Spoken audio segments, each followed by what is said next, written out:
Welcome to the GameChanger 00100 show. I am your host, GameChanger. Okay, so a lot of young women, and I noticed this in my personal dealings, my personal life, et cetera, et cetera, et cetera, that a lot of young women, and attractive ones too, in their late 30s late 20s and early 30s, have never been in a relationship. Now, I don't know if they've ever been with anybody, but they've never been in a relationship ever. And I thought that that was quite odd, especially coming from a completely different time when relationships kind of flowed freely. Many of them were really, really, really short term, but it's a very new dynamic. I come to the conclusion years ago that this is because of hookup culture is being pushed so much into our society that young women who don't want to participate in hookup culture is just forced out the dating market altogether because there isn't a avenue. Hit the like button. There isn't an avenue for young women to go to where they can find a relationship absent the guys who are just looking for a hookup. There isn't one. Everywhere you go, there's going to be a number of guys that are just looking for a hookup. And it would be an exhausting task for a young lady to actually figure out which ones are serious and which ones are not serious. Now, I do have a solution. So, ladies, particularly young ladies, I know very few of you listen, but particularly young ladies, listen and heed my wisdom. And trust me, this is not going to be self serving. Heed my wisdom on how to avoid this problem. Hit the like button. Somebody said turn my volume up. I'm going to do that. All right. But before we get into that, I'm going to give y'all the opportunity to hit that like button while I play. Now, I'm not going to do the short of the day today. This short, so to speak, this clip is 6 minutes long. And the reason why I'm doing a longer short, contradiction in terms, I know, but the reason why I'm doing that is because I want y'all to understand the social climate that younger people, the reality of society that younger people have to deal with. So I'm going to do that. Then I'm going to give some shout outs. Then I am going to move forward. Greatly appreciate all of you. And once again, hit that like button. All right. So let's set this here, screen 2.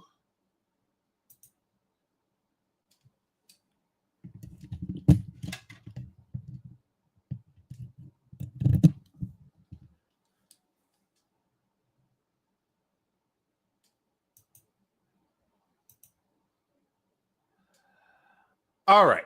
So they're talking about how college has ruined the job market. Now, before I go into that, I would like to point out the fat kids here. And that would be this one right here. Oh, can y'all see my mouse?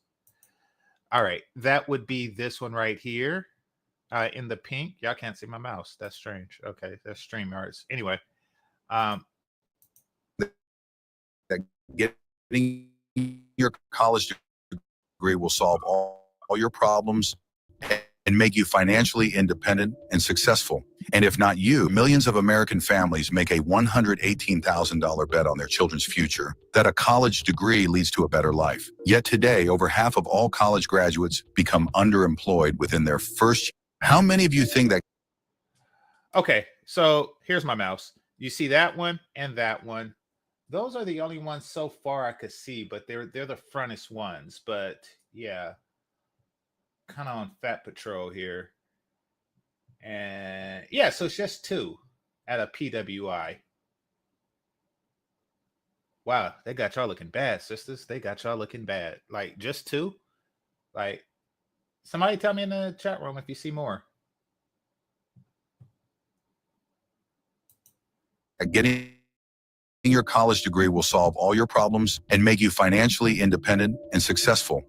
And if not you, your parents must surely think that way, right? Every year, millions of American families make a $118,000 bet on their children's future, that a college degree leads to a better life. Yet today, over half of all college graduates become underemployed within their first year after graduation, and most remain stuck in jobs unrelated to their degrees even a decade later. According to recent workforce studies, 40% of business leaders state that recent college graduates are underprepared for the workforce, even for entry-level positions. This is not just a small hiccup in the system, it's a full-blown crisis that's changing the future of work in America. Let's talk about what's really happening here. The cost of college has gone completely off the rails. For your average public university, you're looking at about $27,146 per year. That's not just a number, it's a $109,000 commitment for a 4-year degree, assuming you finish on time. And if you're looking at private universities, those costs can easily double or triple. What makes this situation even tougher is that while college expenses have skyrocketed, median wages have hardly budged. In fact, when adjusted for inflation, wages have only risen by a mere 18 cents over the past 50 years. Scott Detman, CEO of Avenica, a career matching service for new graduates, reports. Okay, I'm going to stop right there for a second. So, yes, it is that bad. And to be honest, they're talking about the parents that send their kids to college and pay 100 plus K. The truth of that is that there's really nowhere else to go. I mean, the military maybe, and of course trade schools, but that's a different form of college. That's a different form of higher education, which still costs. There's really nowhere else to go, and that's why the parents send them there. It's like, okay, what are you gonna do? Like In-N-Out Burger, they pay well, but with the rising cost of food, like where do you send them? So unfortunately, they just send them there because they don't know where to go. And to be honest, I think they send them there for the experience, the fun, and hopefully the connections. The last graduation I went to was a Black grad, and they started. So in this graduation, they list the when I graduated, I only graduated with people that were in my major, and I didn't go to my own Black grad. I just went to the regular graduation. And yeah, so everybody had the same thing, roughly the same thing, just different types of engineering and construction management and computer science degrees, but all in the same department. Where in the Black grads, it was a lot of very degrees that didn't even make sense. Like it was the study of stuff that should not even be studied. A lot of it. I'm like, wow, you really got a 4-year degree in that? And I can't even repeat some of them, but none of them were practical things. These were all stuff that the professor at that school made up. Like, oh, I want to be the professor of this particular study that I just thought of. It was a lot of that going on. So I could see, and this was years ago. This was maybe 12 years ago. So I could see why the job market would get saturated and cause this problem. That hiring managers have increased experience requirements by over 20% in just the last 5 years. It's become a catch-22. You need experience to get hired, but you can't get experience without getting hired. The quality of education is not what it used to be either. Nearly half of all college classes are now taught by part-time professors who often have to work multiple jobs just to make ends meet. A recent survey showed that 47% of tenured professors believe academic standards have declined.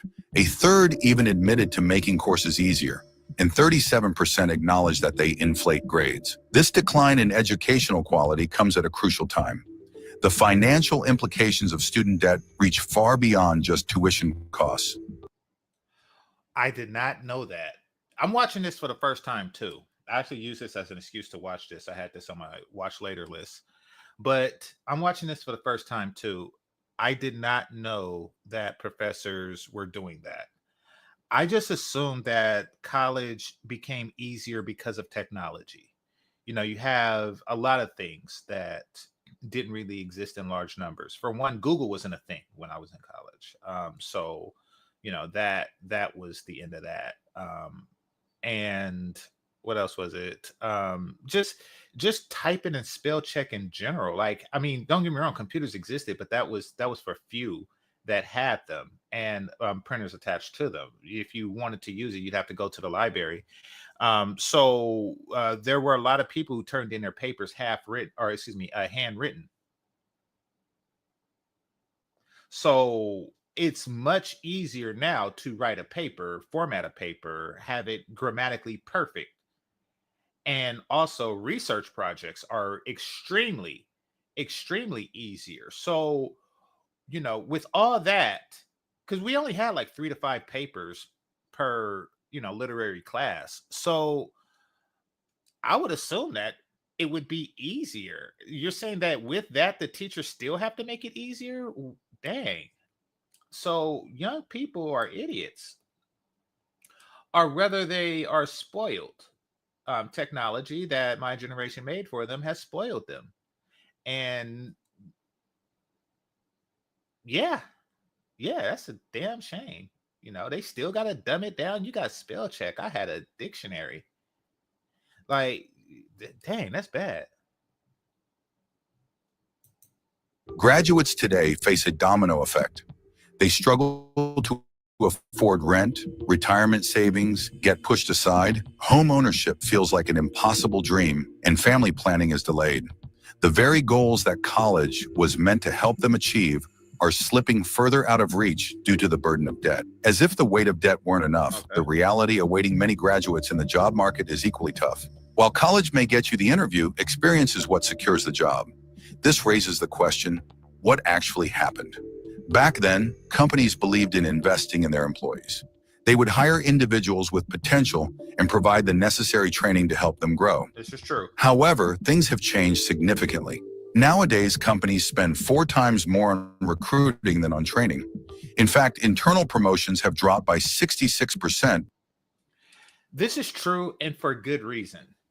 So the reason why companies aren't really investing and training people like that, because they know that there's no contract. There's no love, there's no commitment. There's just there's just I'm going to get the training from this job, then I'm going to go to this job. Like, young people will go for experience at company A and then go to company B, like, hey, look at this experience I got, which means that company A would have been the one that foot the bill. They would have put the bill to train them. And then, hoping that they stay with the company long enough so they could recoup their loss. But, they really don't. They never do. They never do. I have seen how millennials, job hop a lot, and I'm guilty of it as well. But I'm also old enough to see that there's no loyalty on the opposite side either. Okay. I was in the workforce when the term outsourcing was invented. I was doing tech support then. So I know that the companies aren't loyal either. This whole day where both the companies were loyal and the employees were loyal, meaning that an employee would get a job at Ford Motor Company or Campbell Soup or something like that. They would get a job, and that job will you work there for the next 30 years of your life, and that job retires you. And that company knows that once they hire somebody, we have somebody that's going to be here for the next 30 years. That was the unspoken contract. That contract has been broken. It's been broken with things like outsourcing and downsizing, et cetera, et cetera, et cetera. And that's why the millennials are like this. And that's why the job market now is like, I'm not going to train these kids because they're going to leave the moment the moment they get it. They're is like dinner dashing or it's job dashing. They don't want to do that. So it's a catch-22 on both sides. Hit the like button. I'm not going to play the whole thing. I'm playing a little bit more of this. over the past 50 years. Rather than developing their own talent, companies are more focused on hiring workers who are already prepared right out of college. This shift from train and maintain to recruit ready-made has fundamentally altered the entry-level job market. This change has led to another troubling trend, the artificial inflation of degree requirements. A 2015 Harvard Business School study found that 67% of production supervisor roles required a college degree, even though only 16% of employed supervisors had one. Nothing about the job changed. Companies just decided they wanted college graduates. As companies raised the education, They didn't do that. Harvard got it wrong. What's going on, and I've seen this on the inside, is they're just recruiting just to say that they recruited.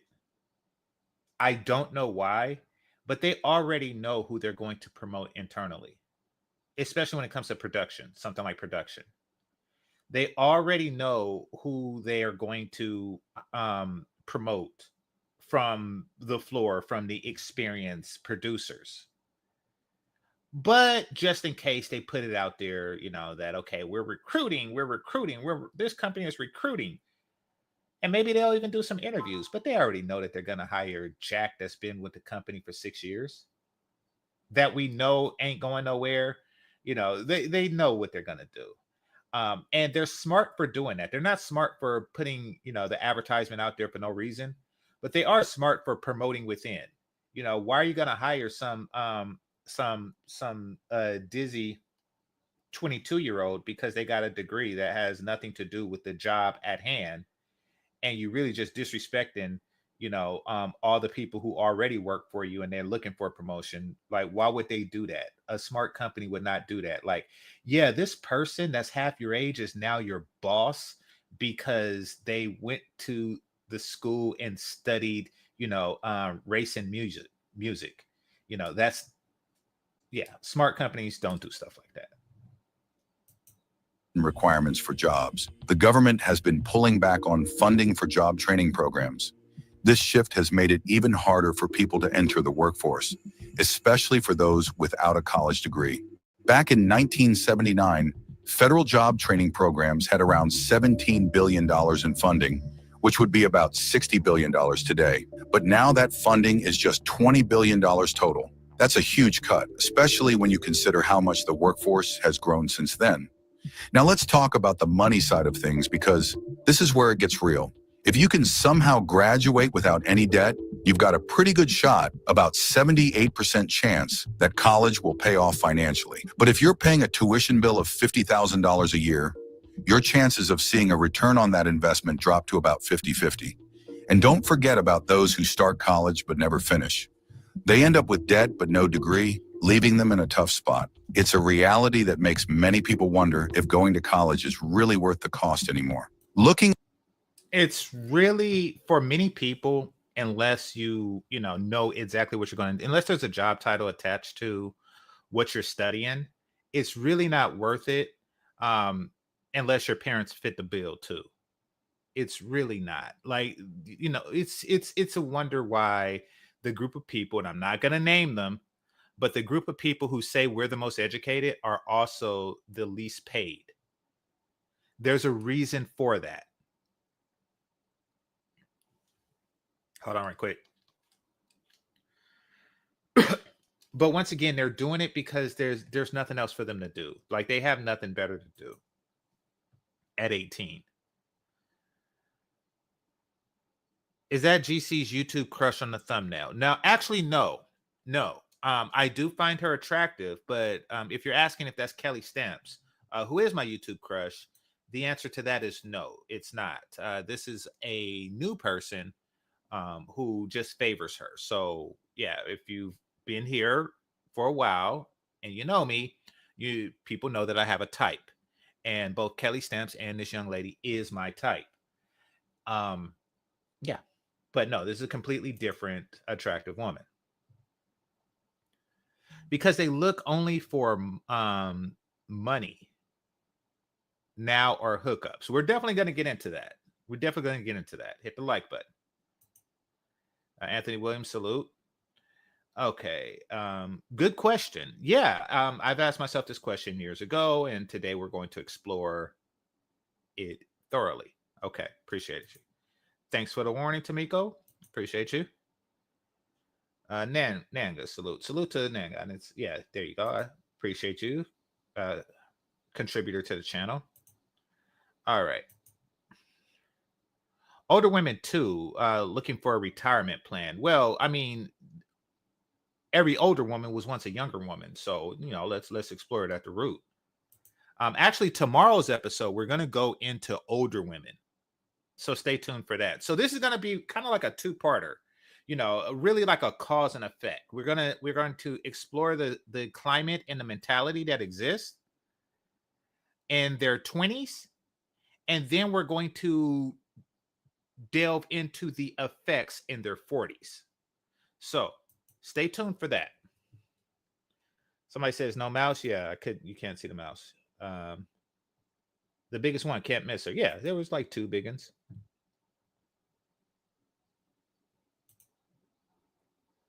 DI and being woke definitely don't hire them. It did. It did. It's definitely not going to this administration. That's for sure. Because like 80% of degrees is woke degrees. 80% of degrees that I've seen is like a degree on some form of wokeness. So yeah, tech schools are much better depending on the technology, absolutely. Depending on the school. But yeah, I mean, we definitely need maintenance people, construction people, develop infrastructure people. That's the word. That's the best word. Absolutely.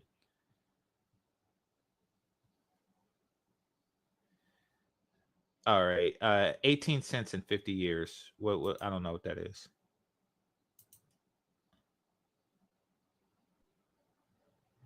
Gender and race studies, I'm betting. Yeah, it's all types of woke stuff. Like a lot of it was just woke degrees. It was like intersectionality of different type of woke degrees. It was very weird that people actually studied that for 4 years. Yeah, I got a family member who got degrees in general studies. My father and I were like, WTF is that? Yes, it's you have a degree in degree is what that is. Hit the like, yes. Appreciate you, Chris G. All right. They don't have boyfriends because they are self-absorbed, difficult, and boring. We're definitely going to get into that. Those things are definitely a factor. But there isn't a shortage of men that are willing to be with their self-absorbed, difficult, and boring selves. So, especially when you look like the woman on the thumbnail. Okay, they are really entitled and incompetent. I think you're half right. And we'll get into which half. Me too. Printed out my report on a dot matrix printer. Oh yeah, I remember those. I remember those with the things that you had to tear off the side. Yeah. Whiteout. LOL. Yeah. Yeah. Oh man, that was a thing. That was a thing.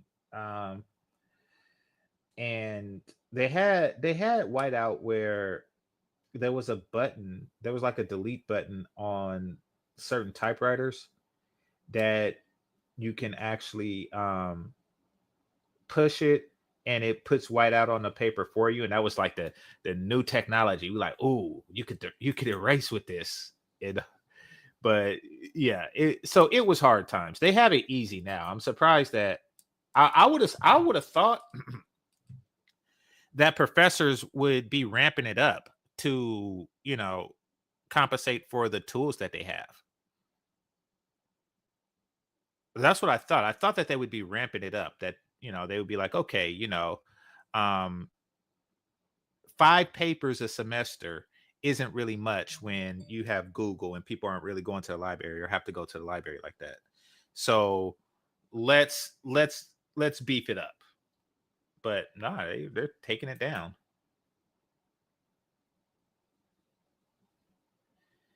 They're just placating and playing games. Yeah, many are. Absolutely. Many are. I think that they're doing that to just show investors that they're expanding. I think that that's what it's really about. If I had to guess, I mean, I don't know what's going through their brain, like why they do that, but I think that that's what it is. They want to show investors that they're expanding when really they're not. I'm sitting here with my dad and my uncle, a single 39, unmarried and poor. Are you saying your uncle is?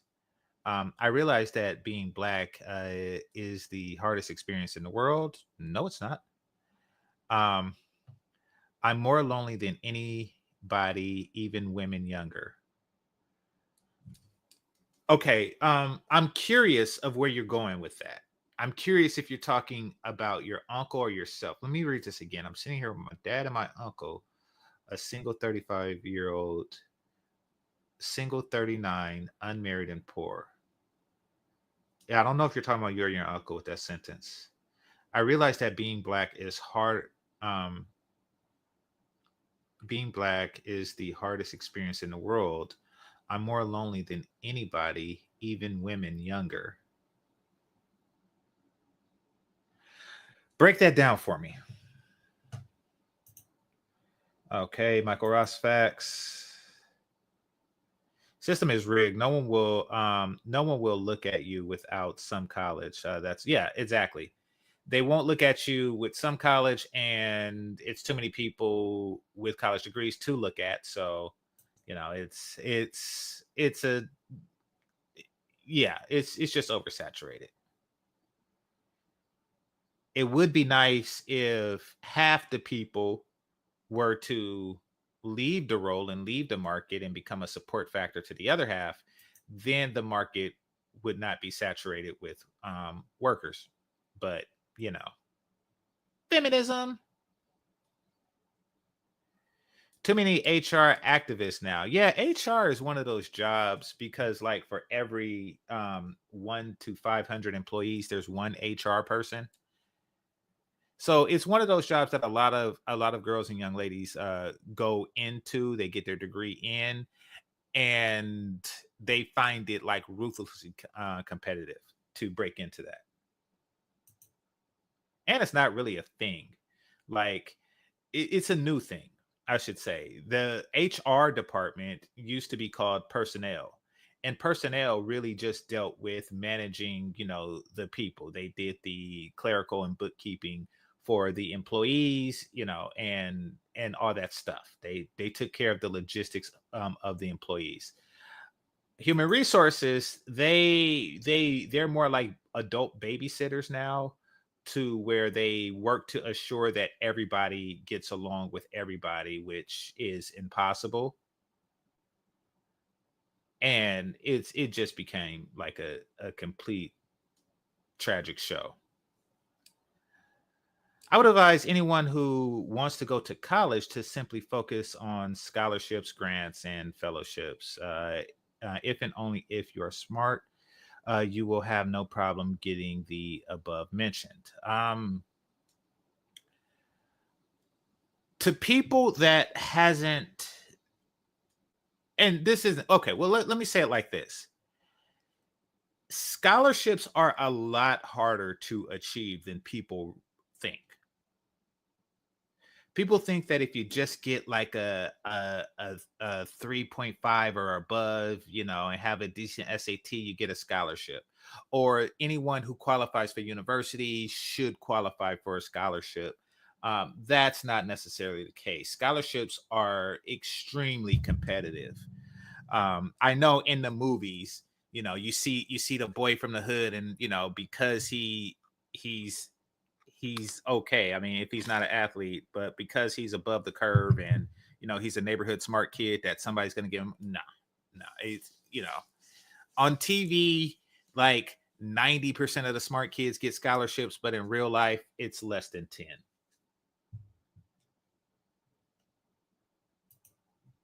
And I'm not talking about scholarships to where you get like a $5,000 grant or scholarship from such and such foundation.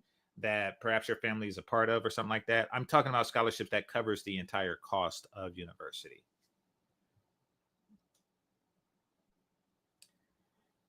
I didn't know GC likes cats going after cougars. I don't know where you got that from. Um, oh, you're under the impression that the girl in the thumbnail, or Kelly Stamps, is Cougar. No, they're actually younger than me.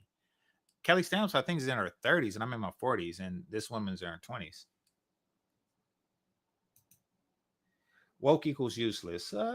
Well, sometimes it's used to mask a person's ineffectiveness. Absolutely. Okay. Also, many scholarships and grants come in cash check form. You can take 1/8 of that. Yeah, yeah. Okay, you could.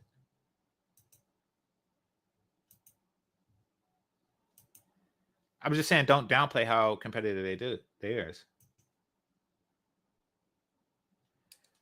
Somebody says, I love them Cougars too. No working plumbing. Yeah, we're definitely going to talk about that tomorrow on tomorrow's show. So stay tuned for that. Hit the like button now. All right. Says also the money you save from cash scholarships and cash grants. Okay. All right. Yeah, it's okay. I mean, scholarships are good things. Yeah, I don't think that it's many people who are getting student loans that qualify for scholarships. Let's start there.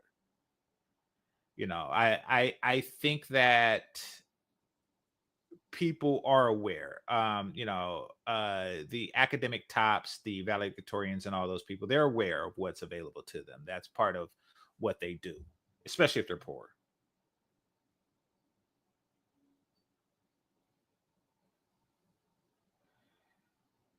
18 cents in 50 years was reacting to the average raise in wages. Okay. Okay. Yeah, dang, I didn't know that. Minimum wage has gone up, but I guess the average wage, didn't move. Because it was 4.25 when I was making minimum wage, and now food workers in California get $20, which is a hike because of Gavin Newsom, but I still think it was at least 3 times that before. That is what women want, especially black women. They don't need a man. Yeah, they do want to operate independent of them. We're going to talk about the results of that, the end results of that. Okay, almost at the bottom, people, and then we're going to get into it. Okay, guys make the mistake of taking women out on dates when she sleeps with a what's that? Chadrone, Chadrone, like me for free. Um, okay, explain how that works. I'm curious. Because and I think what you're talking I think this word here, Chadrone, I think that that's some variation of Chad. Oh, Chadrone. So you combine the words Chad with Tyrone. Okay, I got you. All right. I'm gonna put it like this. And I'm not saying what you're saying is cap, but I will say that even the handsome guys, which you're professing yourself to be, don't have it anywhere like they used to, and it's become a ever so slight advantage in the dating, mating, and relating market.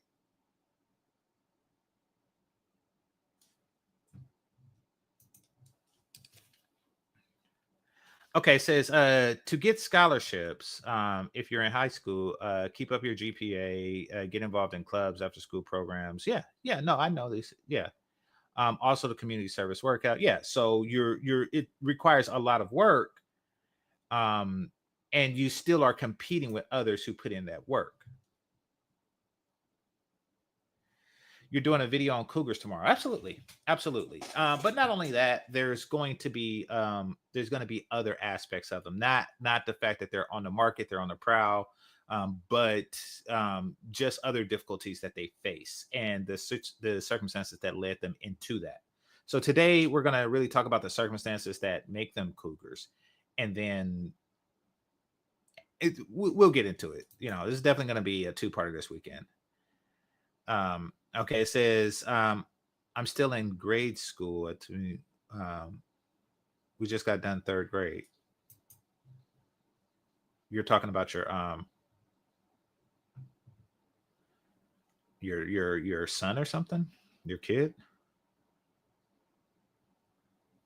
With inflation, we are making less. That's absolutely the way inflation works. Is say you have $100,000 in your bank, but that $100,000 um, isn't going to buy you what it did prior to inflation. So really, you have $100,000 that you spent some time saving up, but that $100,000 is now $60,000. That's how inflation works. So it's literally just taking the money right out of your bank account in a very real way. Wait, are you in a third year of graduate school, or did you just say you're in a third grade? Ah, good point. Oh no, I'll put that together. Dude, go play outside. Okay. Um. All right. Must be the oldest kid in class. Yeah, you got held back a lot. All right. I'm saying if you want to take a woman out on a date, it should be something fun that both of you are interested in doing. Lots of guys go on dates just to try to get pussy. Okay. Um, that is something I'm interested in doing. Listen, just because it's something that you're interested in doing doesn't offset the fact that you're paying for someone else's entertainment, and that there are nefarious people out there that are looking to take advantage of it. I'm not saying don't date in that regard or don't enjoy yourself, in that way, but I'm just saying be a miser when dealing with the opposite sex because they don't view it the way that you do. All right. So y'all talking third grade stuff? Now I've seen it all. A third grader giving dating tips. Trust me, I've seen worse. All right. If you're new here, subscribe. Now we are going to get into the nitty gritty. And she has a pretty titty. All right. So let me go ahead and play this. Now, I don't think that this young lady really, she knows she's attractive. She knows she's attractive. Let's start there. I don't think that she understands why she might be particularly attractive to guys my age. And because there exists a woman who is old enough to be her mother. And this woman is the once beautiful Layla Rashad.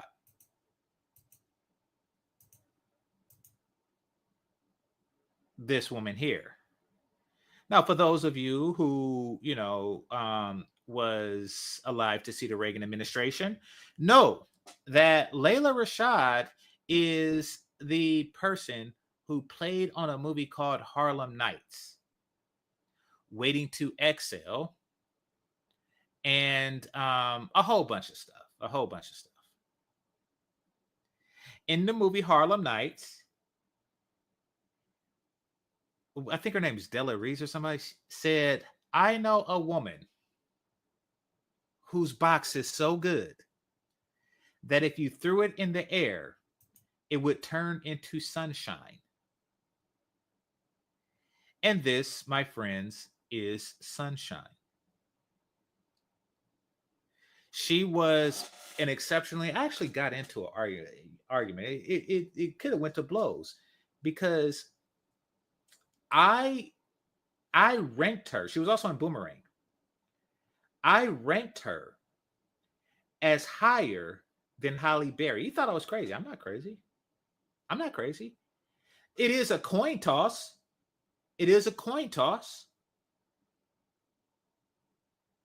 And it wouldn't be an everyday thing. Like Monday, Wednesday, Friday, Layla Rashad be the hotter one. And Tuesday and Thursday, Halle Berry would be the hotter one. But I did give the split decision. I gave to Layla Rashad at the time. Now, of course, Holly aged much better than Layla Rashad, to no fault of Layla's. But that was it. So this young girl favors Layla Rashad. So she probably has like a bonus in addition to her current attractiveness. She has a bonus to people in my age bracket who fetishize the young Layla Rashad of the time. That's the advantage. Now, for those of you who are wondering, what do you mean sunshine? What does she look like in sunshine? Well, she looked like this.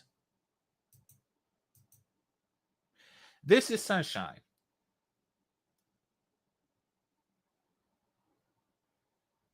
This is sunshine. Harlem Nights is a movie that takes place in the 1920s Harlem, and she played a destitute whose job it was to seduce a crime boss. Her name was Sunshine. After a night with Sunshine, the mob boss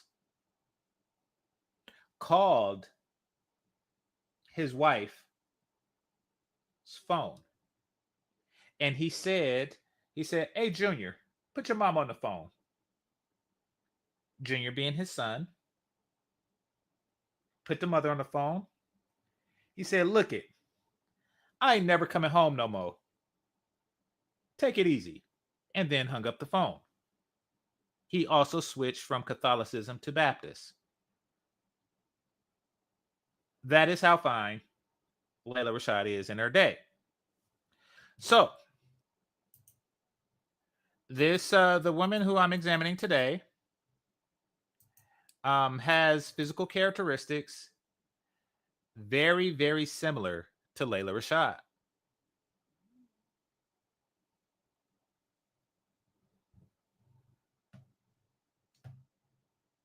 Let's play it. Hit the like button. Wait, let me see. Let me see if y'all been hitting the like button before I even play it. All right.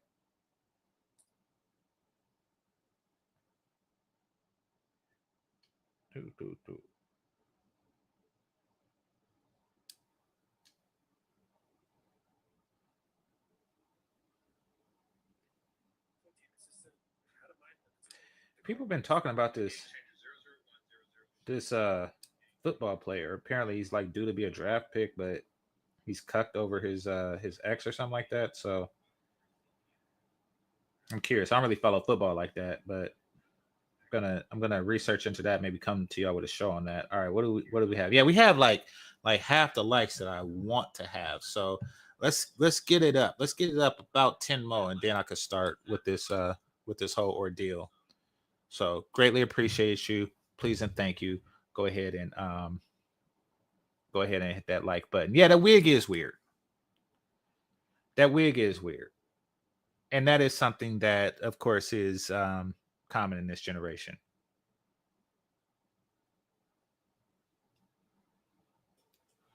All right, where are we at? All right, cool. 6 more and we good. 6 more and we good. All right. Prime Nicole Murphy. Well, women in general, let's be clear. Let's be clear. Women of the 80s and 90s, more so the 90s than the 80s, were significantly more attractive than the women of today, same age, when you adjust for age. And this isn't just a Hollywood thing, even though Hollywood do struggle in finding like the new PYT. Like, who's the new Halle Berry? Let's start there. Who's the new Halle Berry? Who is the Halle Berry that is Halle Berry when she was 30? That, that a young man could just look at and be like, dang, you know. Who's the new Layla Rashad that's actually like in? What's the likes looking like? All right, cool. So what do I need? I need 3 more. Okay. Yeah, let me get 3 more. And in addition to that, they danced a lot better.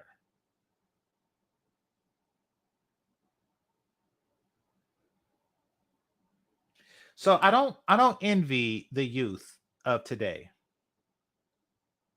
Somebody says Zoe Kravitz, and then somebody put Zoe Kravitz as a question mark. Well, Zoe Kravitz is she's not. She's a clone of her mother. So it's not like she outdid anything that existed in the 90s. She just repeated something that already existed. She just repeated something from the 90s. Where we at? I still need three more. She just repeated something from the 90s, which is her sister, excuse me, which is her mother. Um, dang, I want to call her Lisa Bonet. So yeah, they haven't. Yeah, Chloe Bailey. Chloe Bailey, absolutely, very attractive woman. Does she have the wow factor of Pam Grier? Does she have the wow factor of Layla Rashad? And well, she does, but it's just one of her. Like, see, well, her sister's cute too, but still, it's just one of her. It's just one of her. It says, I think Zoe and Lisa are beautiful. Yes, they are. They're the same person. What do you mean you disagree? You telling me they're different people to you? You're telling me that Zoe Kravitz is somehow hotter than Lisa Bonet? Okay, let's hold on. Where the likes at? Two more. I need two more. Um, let's get into it. Let's get into it. So you have Zoe Kravitz and you have people like Margot Robbie. Margot Robbie she should be like a wake-up call to this generation of young women and ladies. The talent pool of this generation of young women and ladies. And that is that she's older. The fact that you have to like she's an older woman who's taking younger women's roles. You have a woman in her 30s and I think mid 30s that is taking the role of Barbie. Are you kidding me? She's a beautiful woman. She's taken the roles of Harley Quinn. Are you kidding me? Like that should not be it. How are they not beautiful? They are beautiful. Both Zoe and I'm not saying listen. I'm not saying that Zoe Kravitz and Lisa Bonet is not beautiful. Dang, get the like. God dang it. Get the likes up. What's wrong with y'all? There's 74 people here, some of whom haven't hit the like button. And instead of for hitting it, y'all just sitting there listening to me tell you to hit it. Just hit the button. Hit the button. Hit the damn button.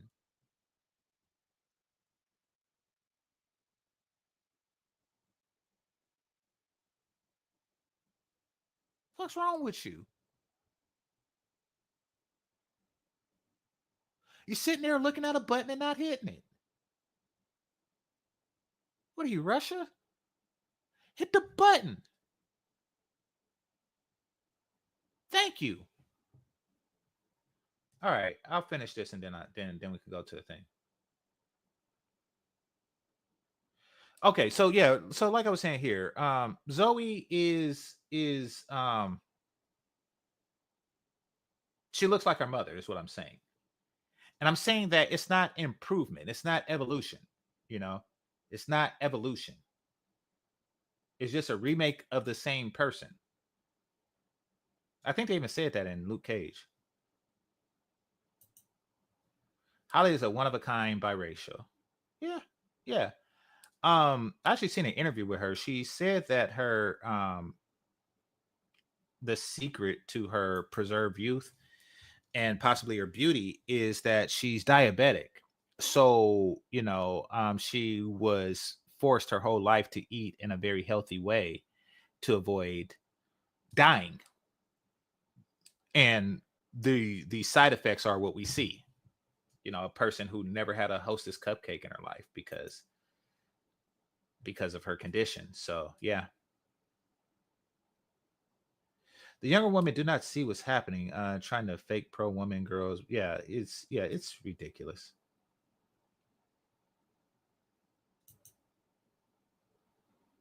See, take a look at like the talent of the 90s. And then what is a Sukihana? Like what is a what you call it? Sexy Red. What are these? I mean, they're exchanging natural beauty for overt sexuality is what they're doing. And it's like, no. Who was that chick that was on that music video with LL Cool J saying doing it and doing it and doing it? Wow, she can get it. And she didn't even like her career didn't even like explode. Monica from, The Boy Is Mine, Brandy, but Monica, the boy is definitely hers. Then there was Maya and her heyday. Oh my God, Aaliyah. Oh my God, Aaliyah. When were they ever able to recreate Aaliyah?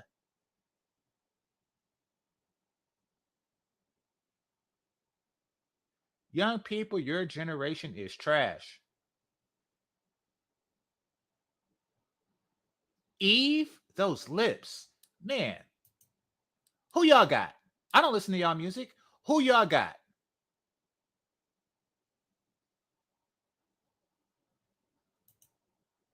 Lizzo is who y'all got. Back in my day, we didn't even allow a Lizzo to speak in public. Because there was a Lizzo. Her name was Kelly Price. Her name was Kelly Price, and she was told to sit in the back while more attractive women, while she sing, and more attractive women lip sync to her song. I kid you not. And yes, Beyonce is 90s too. TLC, all that. Your generation is trash. With oh so many trash women in it. All right. Speaking of which, let's continue. Now we got the likes up.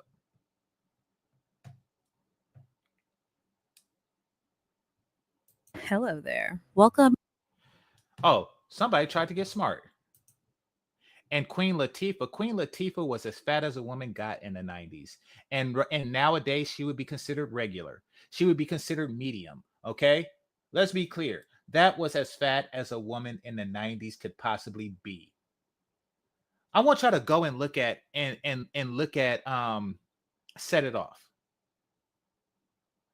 And I remember thinking like, man, she's fat. But then when you look at her now and you look at what actual fat is, it's like, oh, she's not that bad. That's what people are thinking because our perception of what fat is has changed.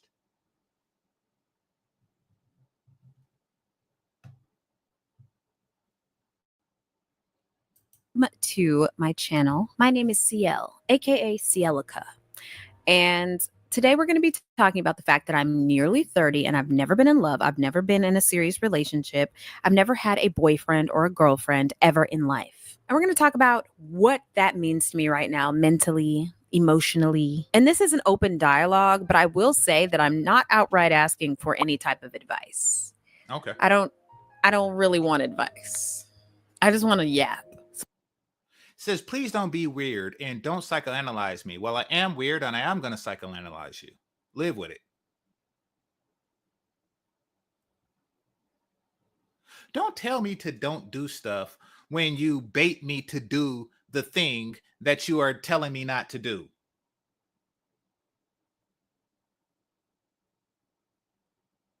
Like, yes, I am going to, make a video that's subject to psychological interpretation, but don't psychoanalyze me. Yes, I'm going to psychoanalyze you. And yes, I'm going to look at your tits. Like, don't put it out there if you don't want me to do the thing that I am naturally inclined to do. So welcome to my very first yapping session on this channel. Now, I'm starting anew with this channel, and this is See, somebody talking shit. All right. It says she is one of those weirdo types. I definitely know I definitely known of these women in high school. Listen, I like them weird. I like them weird. You call her a weirdo, hey, you don't know what you're missing. You want a mainstream chick? See, the only way a chick has the possibility of being decent is if she stepped out of the box. Because in the box is a bunch of trash women. How is Sukihana normal but she weird? You are insane. That is crazy. I would take a weird chick any time of the day. Kelly Stamps is weird.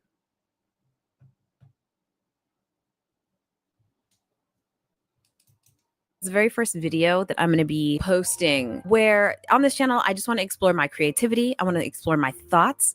I want to entertain you, obviously. I want to entertain myself. And I just want to make content, which sounds very like, girl, where's the niche? Girl, but I don't want a niche. I just want to do whatever feels right. And today, this is what feels right. So this is the very first of our video diaries here on this YouTube channel. Thank you. Thank you. Thank you. Thank you for the applause. I appreciate that. I'm excited that you're excited. So the reality is, I've actually talked about this topic on YouTube before. On my other channel, I talked about how, I was 28 years old and had never been in a relationship before. I'm about to be 30 in a couple months, and I don't really feel like much has changed. However, I've gotten some new insight to things that might be challenges for me. But I do want to say, before we get into it, that it's okay. If you're like me, even if you're younger than me and you're watching this and you are in the same predicament, you're like, oh my God, like I've never been in a relationship either. No one's ever loved me either. I've never been in love either. Girl, we in this together. But also, it's okay. I think that there's other things that can. It's not okay. Telling oneself that it's okay is really just a means of saying that I understand that I have little control over it. So I'm going to force myself to be okay with it. But it is not okay. Essentially, what happened was you have the entirety of your 20s was not used in its most productive way, and you're not going to get those years back. And this is your most valuable mating years. That is not okay. Just like if you're an athlete and you spent the entirety of your 20s never getting signed or never getting drafted or never, winning a fight or something like that, if you're a martial artist or a boxer, then that would not be okay. That is not a good thing. Let's be clear. Your purpose in life is to get me sandwiches, and you haven't gotten them. That is not okay.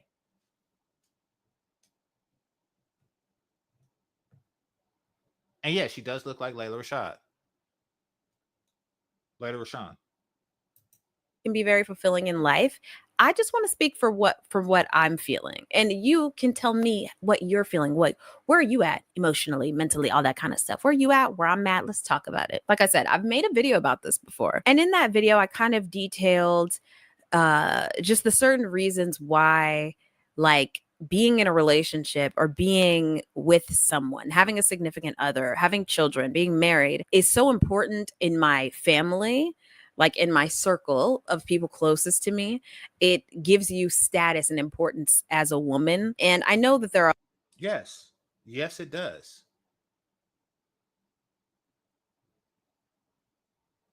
Yes, it does. Your status as a woman is directly tied to my penis. It is.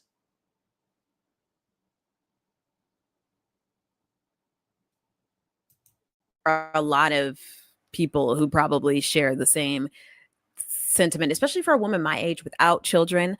who has never been in a relationship, my status and worth as a woman, think out in the world maybe is not high, especially at my age. It's not just a matter of in the world. Your own sense of personal fulfillment is not complete, and you know this. You may try to substitute it with other ways, and that is the adoration of men online that finds you that lust after you. That's a nice substitute, but it's still not as fulfilling as the as what family provides. It's not. And you haven't even begun on the journey in that direction, which is a tragedy. It really is. It's a tragedy. But I think also within my family, it's the same way. They expect me to have kids, they expect me to be married. These are the things that make a woman worth talking to. What I mean by that is like it's easier to, have a birthday party or a play date for your kids when, or it's easier to interact with my family, you know what I mean? If under those circumstances, it's like some kid's birthday, it's some kids, somebody's gonna be born, somebody's getting married, somebody, you know what I mean? Those are the opportunities at which we most likely opportunities. Those are the events where we are most likely to get together. Conversations center around how's the kids, how's the husband, how's your man, what's going on in your love life. That's like the most important types of conversations to be had. Now, what she's saying is true. However, it is not enough of a drive. It's not enough of a drive. And where am I going with that? So she's complaining that out of, and let's just say that she goes to like 35 weddings, or 36 weddings, family reunions, et cetera, et cetera, et cetera. Now she doesn't because people aren't marrying like that. So, but let's just say that holidays and everything, let's just say it's 35, right? That means that 10% of the year, or 36, that means that 10% of the year she actually yearns for family. And the other 90%, she's out living her best life. Now, what does that mean? It means that if you're a guy that's interested and you call her, you try to get in touch with her, you try to form a relationship with her for obvious reasons. Unless you just so happen to be calling at that 10% of the time, then she's probably going to ghost or just forget about you or just have very lackluster interest in a relationship. She spends the overwhelming majority of the year with a lackluster interest in relationships. Hit the like button.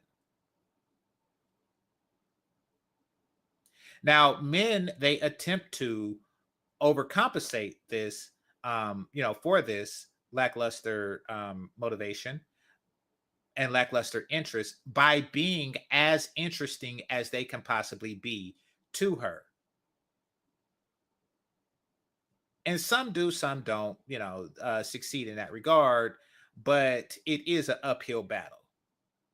And she's just standing on the top of that hill, determining who's worthy or not, as she did for the entirety of her 20s.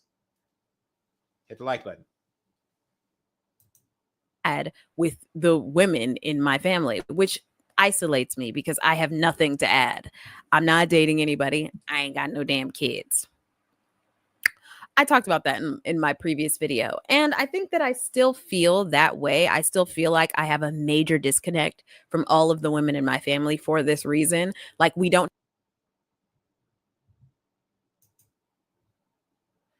It says exactly the weirdo nerd dudes who shapeshift for her. There's no shapeshifting.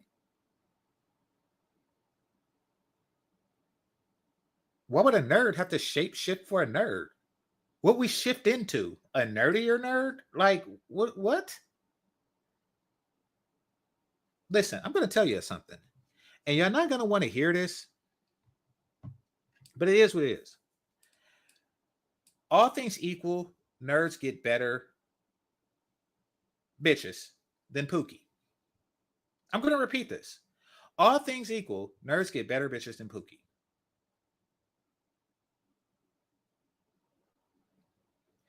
You ever see like the women that get caught stealing at Walmart?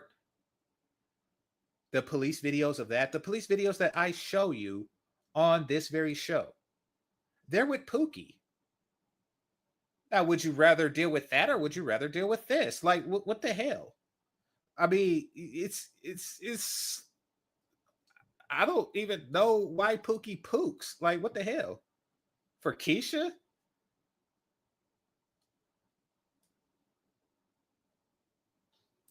Have anything to talk about. I think so.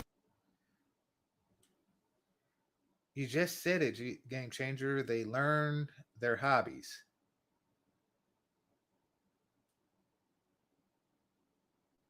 I think that she's learning ours. I think that she's learning ours. Like the hobbies that she has is made by nerds, by male nerds, for male nerds. Yeah, what you think that Star Wars was made for women? Like, what you think that anime is made for women? No, no. This is them learning ours.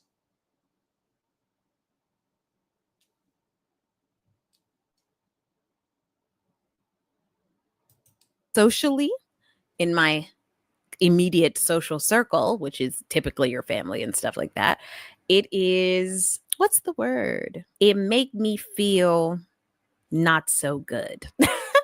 You know what I mean? Wow, CL, you're so eloquent. Hit the like button. Look at how you use your words. So powerful. When I think about out in the world, how the world views me, I know that those things are also very important out in the world. I will say that that part affects me much less.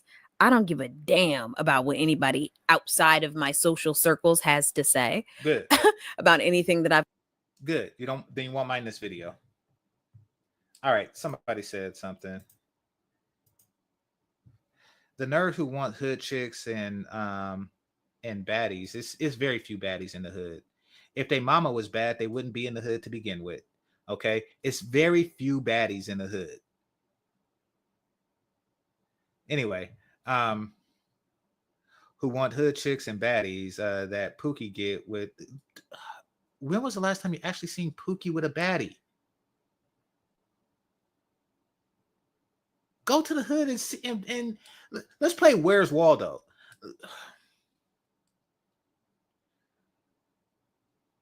Where do you actually see Pookie with the baddies?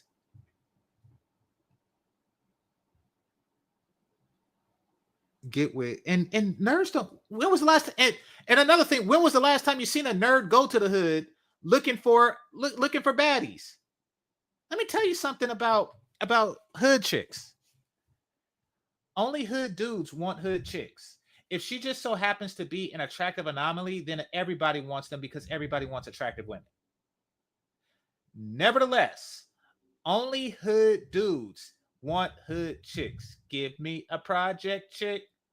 Give me a hood rat chick. Only Pookie sounds like that. What hood? What hood? I want you to go to World Star Hip Hop. This is a homework assignment. I want you to go to World Star Hip Hop. And I want you to look for a nerd going to the hood and somebody step into him and say, "What set you from, fool?" And then the nerd say, "I'm from Narnia." I want you to.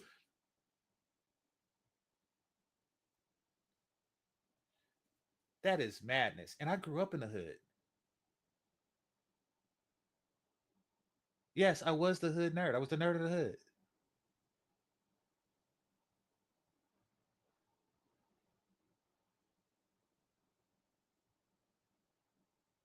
And don't get me wrong, there's attractive women there, but it's not. Y'all are talking foolish. I mean, we like beautiful women no matter where they come from. But we do understand that there's really no okay. There's nothing there. There's nothing. See, y'all done pissed me off. Let me show y'all something. Let me show y'all something. Hold on. I think y'all do this on purpose. I think y'all just say stuff and do it on purpose just to piss me off. All right. But we're gonna go there.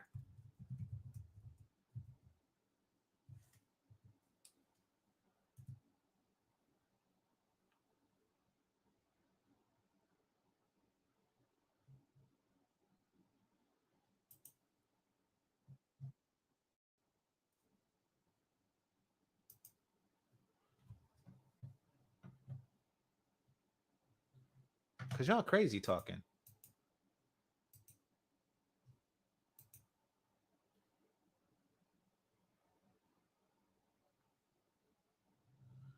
Shout out to Anton Daniels. But I'm making this video as a PSA for the girls who are going to Afrotech. So I've been to Afrotech in the past. I don't really go anymore because I don't want to work in tech anymore. But I do want to give a word of advice for the girls who are in tech and who are not in tech, who are going to Afrotech to only or purposely go and find a man. Does anyone remember the movie 21 Jump Street, the remake, not the TV show, in which there was this scene in which they observed that like the stereotype of like the cool kid and the jock and the cheerleader. Okay. Afrotech. Why in the hell would a nerd go to the hood when he could just go to Afrotech and meet the women who paid $500 for a ticket to see my penis? Like, why in the world would a nerd go to the hood when he could go to Afrotech?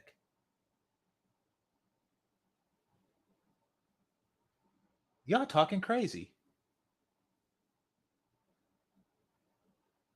Y'all talking crazy. And this is born from the delusion that Pookie has something that nerds want. I am a nerd. There's literally no envy that I possibly have for Pookie. And I never had it.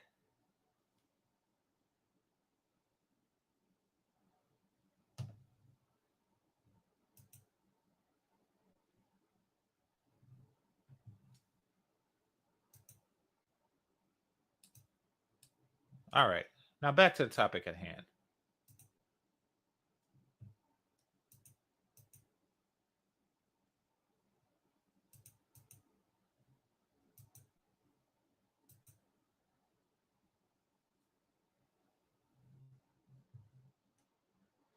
I've got going on. And thus, I don't really subscribe to the idea that a woman loses her worth after age 18 or 25. I think that's very ridiculous. If you think about it from the perspective of maybe men, maybe some women share that same sentiment. I guess you could say that if that's how they operate in life, then, and that's what they believe, then that is their reality. Okay. But other people's reality doesn't have to be your reality. You know what I mean? And I don't subscribe to that. So yeah, in society, within my social circles, that kind of thing, it's like two different feelings I feel. On one hand, it's upsetting that I can't connect to the women around me and the women closest to me because of this major, like, it's like in a video game that I don't have I didn't do a certain quest line, so I don't have the topics of conversation needed to engage in dialogue. So that's upsetting. But when it comes to the world, I don't give a damn. Like, I don't care. And maybe that's a problematic view. Maybe that's causing me issues. I still don't care.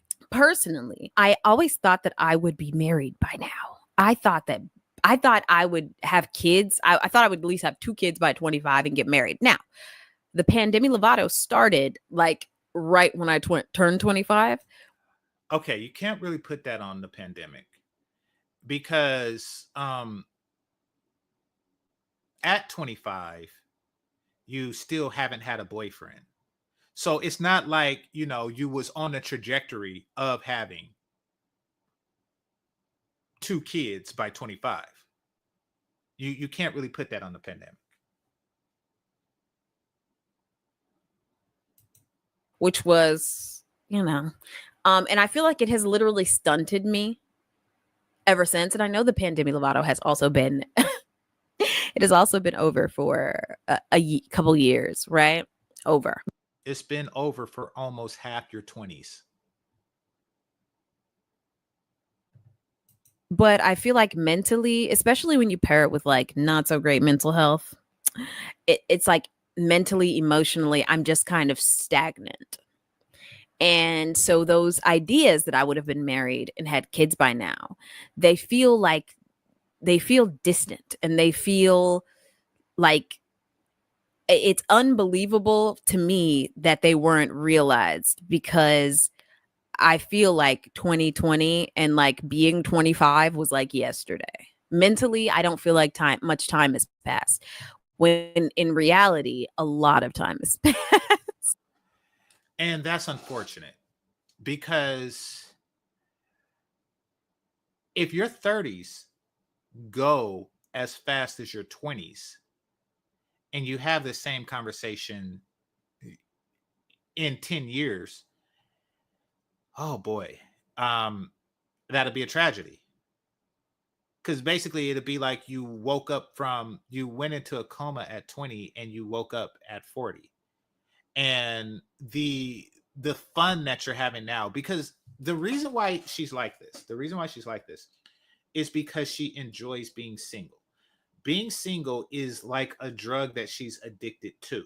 The attention that she got, and being the attention that she gets from being available, the psychological thrill from it is intoxicating to her. She is, in a very real way, addicted to the drug of singlehood. Now, unfortunately, if she ever she has to kick real quick, and she hasn't kicked. She's about to be 30. She's probably 30 at the time that I'm making this video. So she hasn't kicked yet, and it doesn't seem like she's even close. So, and she has very little time. She has very little time to do what she did in the last what she refused to do in the last 10 years in her 20s. And then even if she decided tomorrow that, okay, I got to change my ways in the ways that GameChanger dictates, it's still an uphill battle. Finding a non-F-boy guy is a lot of hard work that takes a lot of women years to do. And these are attractive women, yeah. So you still might not meet your goal of family within your 30s if you started today. But you're not going to start today.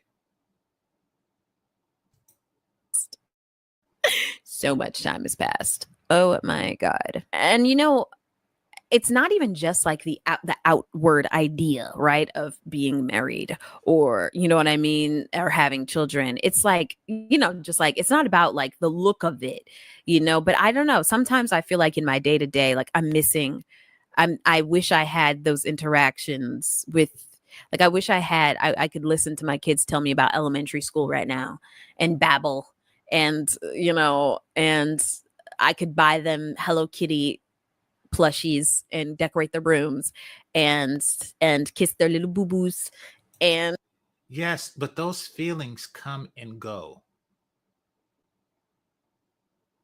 Like, you're feeling that way at the time of this video, but you don't really feel that way on a day-to-day basis. If you do, then that would be the thing. Okay, like people who go to college, right? And their goal in life is to graduate, which means that they wake up every day and they go take these classes, because they want more than anything to have this done in 4 years. Every day they feel that way. That's why they go to class every day. That's why people who work every day, minus the weekends and stuff. But y'all get my point. Because they are working towards something. They stay consistent with it because they're working towards a goal that they want to accomplish. You don't have that same motivation. Just from time to time, you get baby rabies.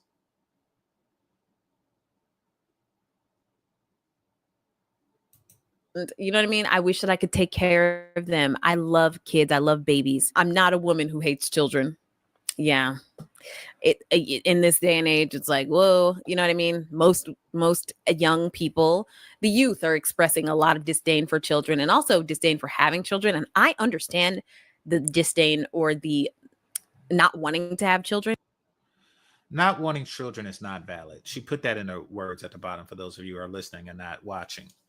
Not wanting children is not valid because it's a deviation from nature. So, and for a lot of people, what it is it's a coping mechanism for not having them or not being able to have them. Take me, for example. I don't have any kids, but I wish I did, and I do want them. Now it is sad that there are goals that exist that I wasn't able to accomplish or that I haven't accomplished as of yet.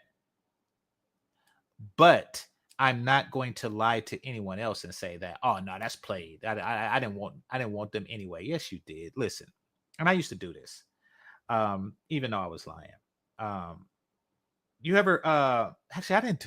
I was never that bad with it, but I did. I did something else. I'm not going to say what it is, but you ever see those guys that shoot they shot and get shot down, and then they say, "I didn't want you anyway." It's like, yes, you did. Yes, you did. I mean, keep it a buck, you did. Like, and that's what this is. In this climate, in this world, in this country, it's like, yeah, girl, I get it. Because anyway, but I mean, even like having a significant other, I didn't think about it very often until recently. And I was in the car with my mom in LA, and I told her, I was like, we're engaging in a conversation about this topic. And I told her, because she, kept saying, well, it's going to happen one day. Well, it's going to happen when you least expect it. It's going to happen. Like, and I just told her, I was like, I truly don't think so. I think it's very unlikely. And to be honest, like, I have like a cousin. She's like in her 60s or 70s. She's never been married, I don't think. She's been single. She doesn't have any kids, I don't think either. Like, she's just been doing her own thing. Hey, Bonnie. But like, I'm like, I feel like I'm destined to that fate. And I could be wrong. And obviously my mom's like, don't put that kind of thing out in the atmosphere if you do want to get married and have children. But I'm like, I have quite literally never been in love. I don't know what that feels like. And I told her, do you know what it feels like to have never been in love or to have never been loved? Now, I am probably sure that at some point someone has loved me and it's been unrequited. That is what it is. I'm sorry. And let's get into that. Okay. Let's get into And here we go.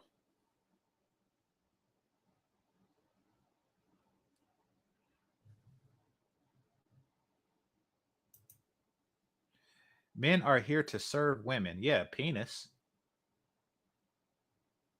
Ike OGMEN. Salute to you, brother. Salute.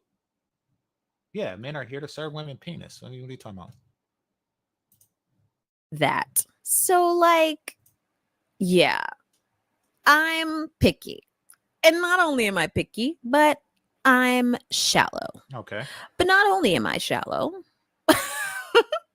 I have a very hard time connecting to people. I will say that most of my dating experience has been with the opposite sex. I consider myself bisexual. I am bisexual, but I've never pursued a relationship with a woman before. So I'm only going to be speaking about my interest. I hate this generation. I consider myself to be bisexual. Listen, if you're bisexual, you're just bisexual. We had those in my time. We just called them delicious. Like, what do you? I consider myself to be. Shut the hell up. This generation annoys me. Yes, I still fuck. This generation annoys me.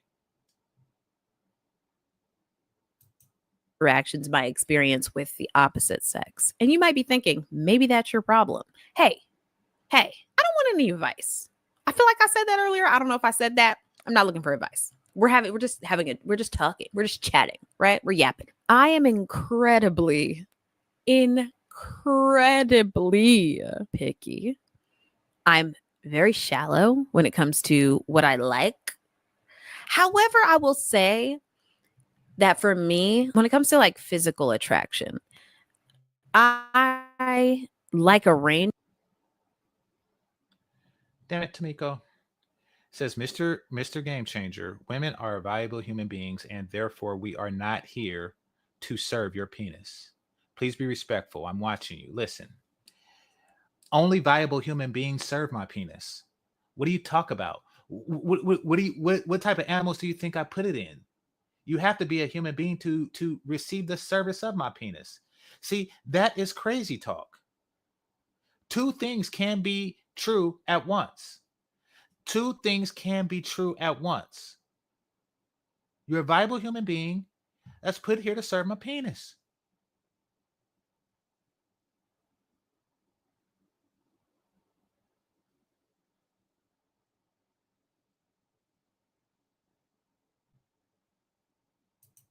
How's that hurtful? How is that hurtful?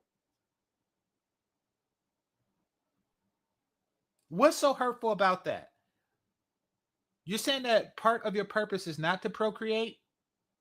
Is not family? Is that what you're saying? Because all those things come from my penis. Answer me this, Tamiko. If the meaning of life is not my penis, then what is it? How is this sexist? You're getting on my nerves. I'm going to keep going. Range of things. I just feel like it all has to add up. No. That's where you're wrong. Random says women serve no purpose outside of reproduction. No, that is not true. However, that is their primary purpose. Just because something is a person's primary purpose, that doesn't mean that that's their sole purpose. That's their primary purpose.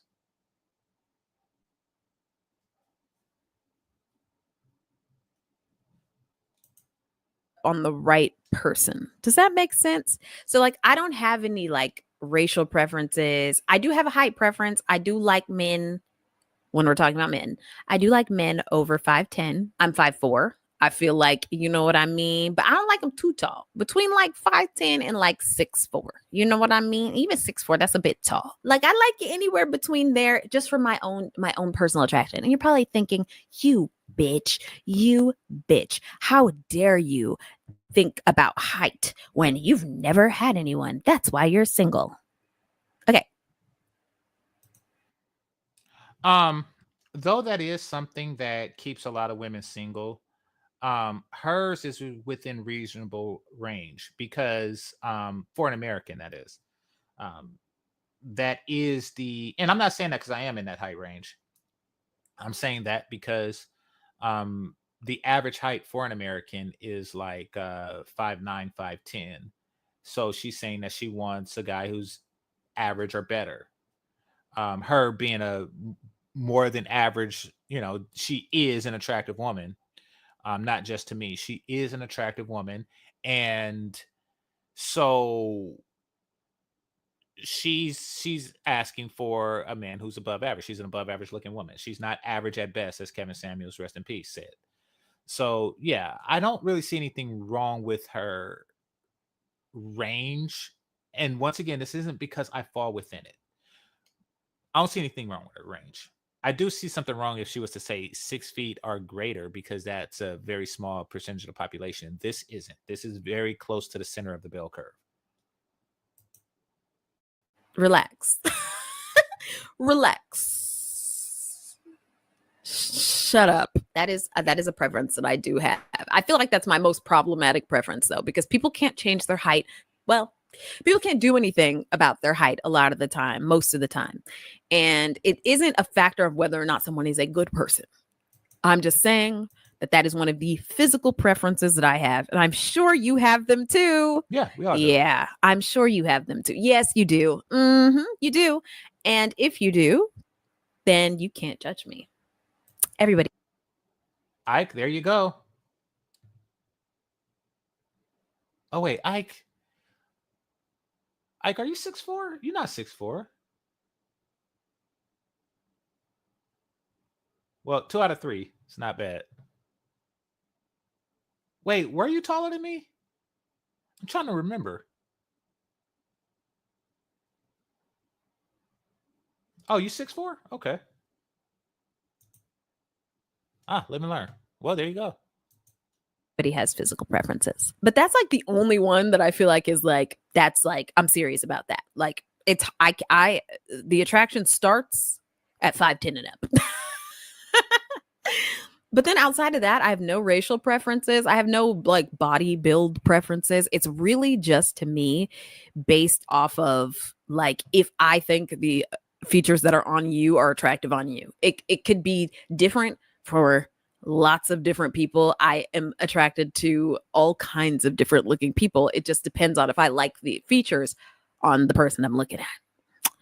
Does that make sense? Is everybody like that? Probably. Maybe not, though. Because some people like I like, this skin color, or I think that's too much. I don't give a damn about all of that. I will say that when I was a kid, I was like obsessed with Michael Jackson because my mom was obsessed with Michael Jackson. And that kind of took me down the path of liking very androgynous looking men or feminine features on men. And I like women. So it's like, I think women are very beautiful, and I just really like women. So it's like, the more a man looks like a woman, I'm like, yeah, I like that. Does that make sense? Like, I like a very pretty. It depends on to what extent. It depends on to what extent. So years ago, when I was in my 20s, there was a dude I worked with, and he had like, first of all, he wasn't black and he wasn't sagging, but he was one of those like plumber crack type niggas. And I was like, how come you got so much hair in your ass? What kind of shit is this? He was maybe like 10, 15 years older than me. And I was like, he's Native American. I was like, why in the hell you got so much hair in your ass? And he responded with, this is a man's ass. And then he went into like, like women like the rugged masculine type and shit. Like, I was like, I don't think women like niggas with a bunch of hair in their ass. Like, so there is a fine line between that and being a dude like Prince. There's a fine line between just being like a galoot type, Chewbacca ass having person,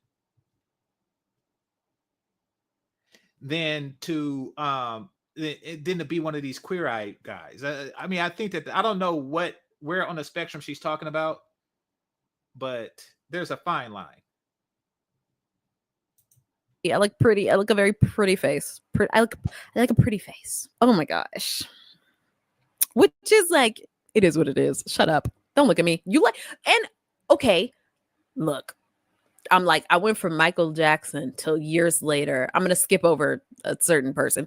You think years later, K-pop came around, and I'm obsessed with Jungkook. I love Jungkook. I don't know who that is. Jungkook is so hot.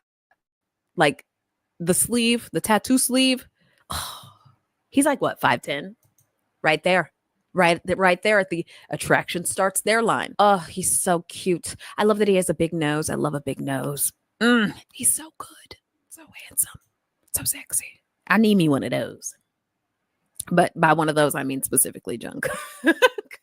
And then there's like the mental, like the way that a person is, the personality. You know what I mean? That's very, very important, because I can think you're cute and not want anything to do with you. One thing about me is like I'm very like, my love language is very important to me, which is quality time. Though I'm more likely to like someone the more time I've spent.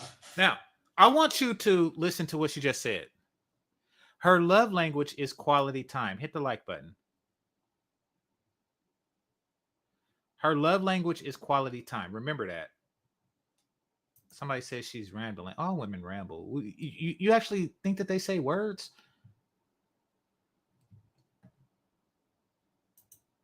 With them. You know what I mean? The more I get to see them move, how they talk to people, how kind they are, how passionate they are about the things that they're into, how into me they are. How, you know what I mean? Like how they treat their friends, their family, the types of bonds they have with their friends and family. I like watching people nerd out more than anything. Like it's just like, oh, that's so cute. Like I love to watch people nerd out and be really passionate about the things that they love. And that's how I gain attraction. I want to sit around. I want to watch Netflix. I want to go eat and walk around the park. Like that's the kind of shit I want to do. I can't say that I've never done it.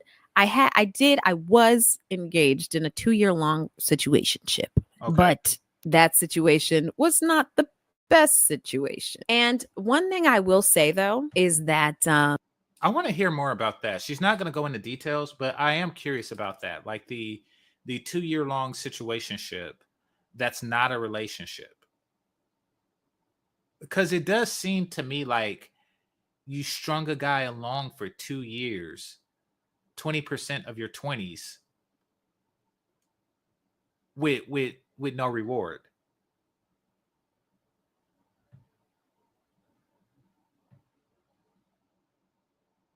Somebody says we don't all ramble. No, not all. Nothing is all inclusive. I did a video on that. Nothing is all inclusive. What I'm saying is that women like to talk a lot more than men. And which means that there's going to be a lot of excess conversation that I classify as rambling, but that's okay. There's a lot about me personally that I feel like I think I have a lot of unattractive personality features and like interests. I think that I'm a really intense person, and I think I'm really intense, and I think that personality wise, I kind of just let my inner child run free. Like I don't know if you can tell, but like I've got plushies on my bed, and my nightstand is full of anime, and I've got anime men. It's not going to turn a guy off. If you go to a chick's house and she has a bunch of anime, that you'll stop smashing, especially if she looks like her. Like, press 1 in that chat room if you do that. Like, oh crap, this chick got anime. Like, you know something? Never mind. Okay. I tell you, a time I got turned off. I got turned off when this chick had a bunch of chicken bones on the floor. It was on a plate, but it was still a bunch of chicken bones on the floor of her place. I got turned off by that. Not only that, she wasn't a very attractive woman. So it was a blind date, and I had a feeling that she might not be attractive. So what I do when I find myself in a predicament like this is I don't bring any condoms. And that gives me a polite excuse to not smash. And that's what I did here, and I was fortunate in doing that. I was smart in doing that. However, she fell into a category, and she fell into a category of good enough for head, but not good enough to bed. I'm going to repeat this. She fell into a category of good enough for head, but not good enough for bed. That was her category. That was her plot in life. Now, the interesting, and that plus the chicken bones.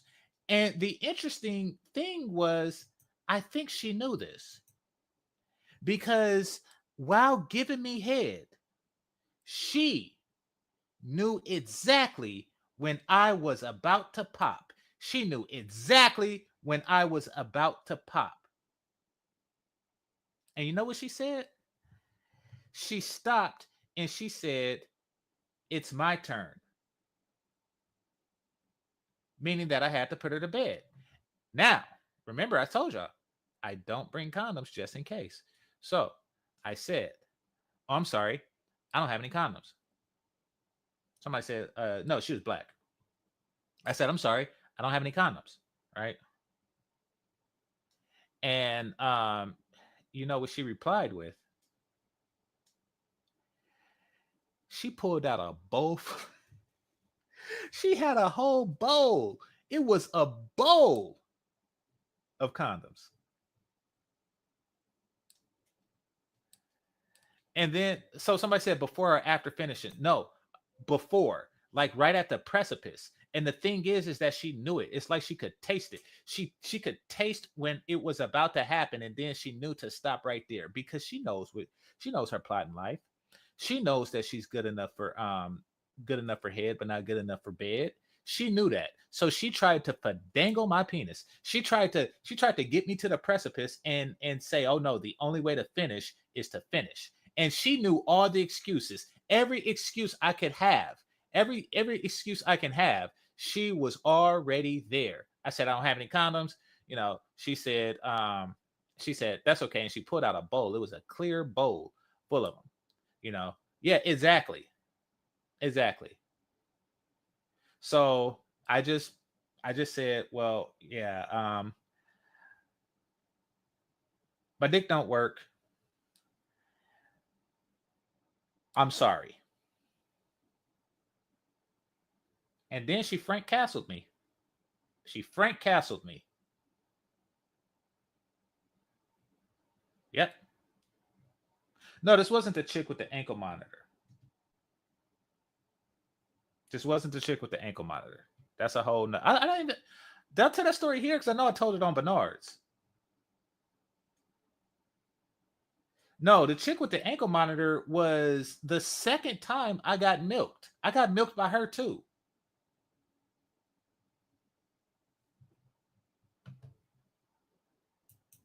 And mainly Crollo on my wall, and I love indulging in the things that make me happy, and I like anime and video games and that kind of shit. And I think that I like those things so passionately that maybe it could be a turnoff for some. I can blow a little hot and cold because I'm very introverted. I wouldn't say I'm a shy person, but I'm very introverted.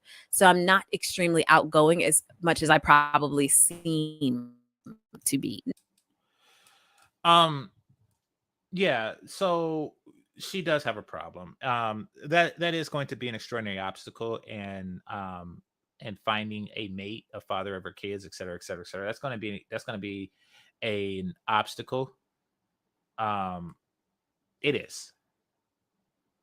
It is. I believe her when she says she's introverted.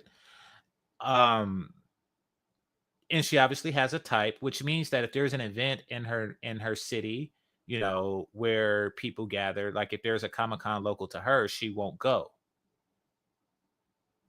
which is probably where she would find the guys that she's interested in. You know, and of course they're going to notice her and respond. And so she's just not going. So she's losing that advantage. Now let's talk about how I put myself out there, which is not very often, and to this tiniest degree. Basically, all of my interactions with dating come from Hinge because I don't leave my house. And when I do leave my house, I run from anyone who approaches me because, again, as someone who is shallow and who does have like my attraction, my likelihood to be attracted to someone is so so low. I'm not seeing anybody that I'm into when I leave the house. which means that I'm running. You come up to me, I'm running for my life. I'm like, ew, no, leave me alone. Okay, hold on. Seeing anybody that I'm into when I leave the house. Okay, I want to pay special attention to this right here, where she says, "I find a man attractive once a year at best." I believe her when she says that.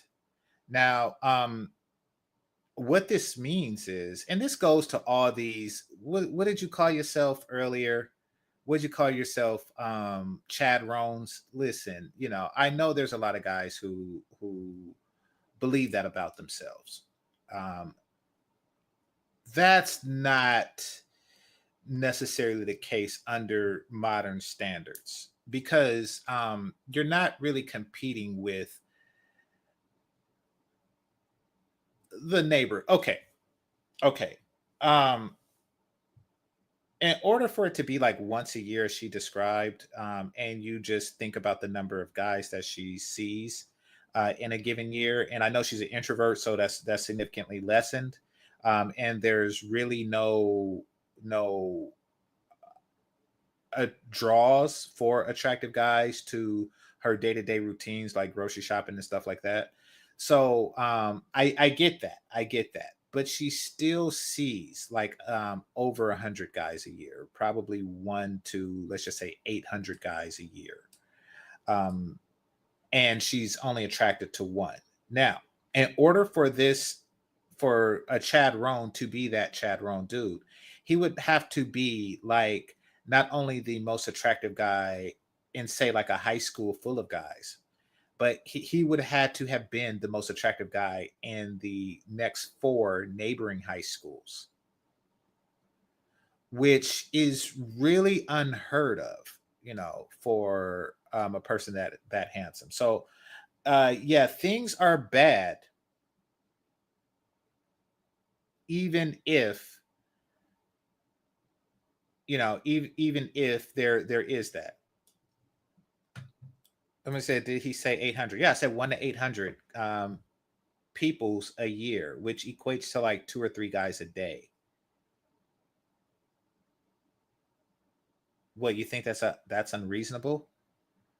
I mean, I'm giving the benefit of the doubt considering that she's an introvert, but yeah, like her seeing 2 or 3 guys a day is not an impossible thing just in passing.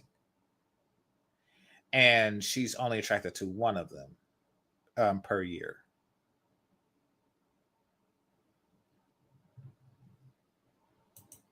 Which means that I'm running.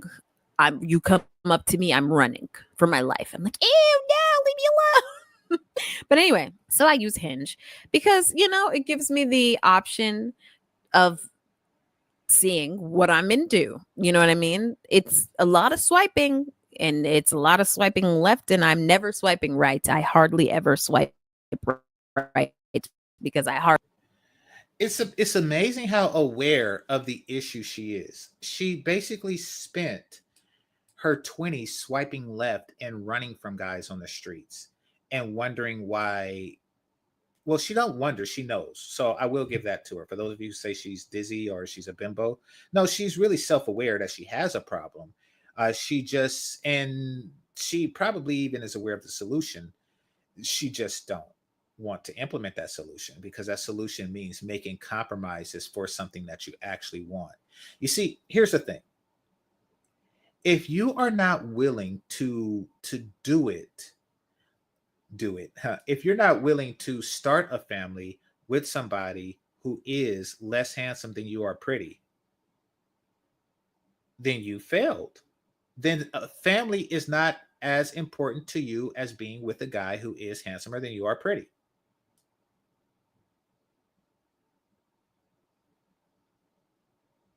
Oh, and by the way, that 800, it could be a lot more depending on what type of work she does.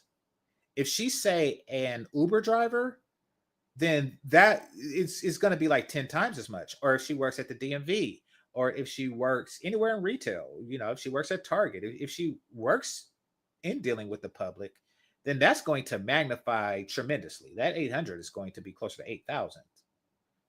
Because day to day she sees a line of men. So she finds an enormously small percentage of the population attractive.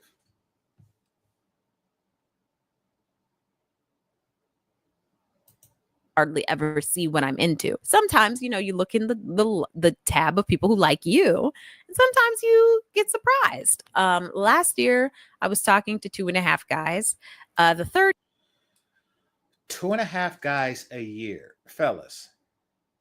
I do not use dating apps. I do not use dating apps, and I haven't since like circa 2015.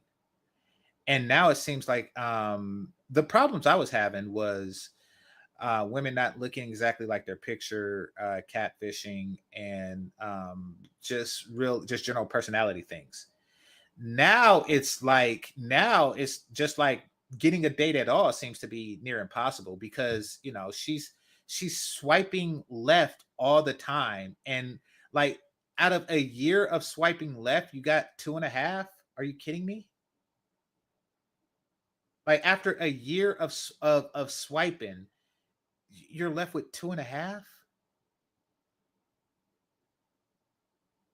It's not. I mean, I don't see why guys are there. I'm gonna explain to y'all after I play some more of this, because I want to catch up. But I'm gonna explain to y'all the psychology of women who are on, what does she say, Hinge, or just any swipe app, and the men who are on any swipe app. I'm really gonna do that. So hit the like button, guy.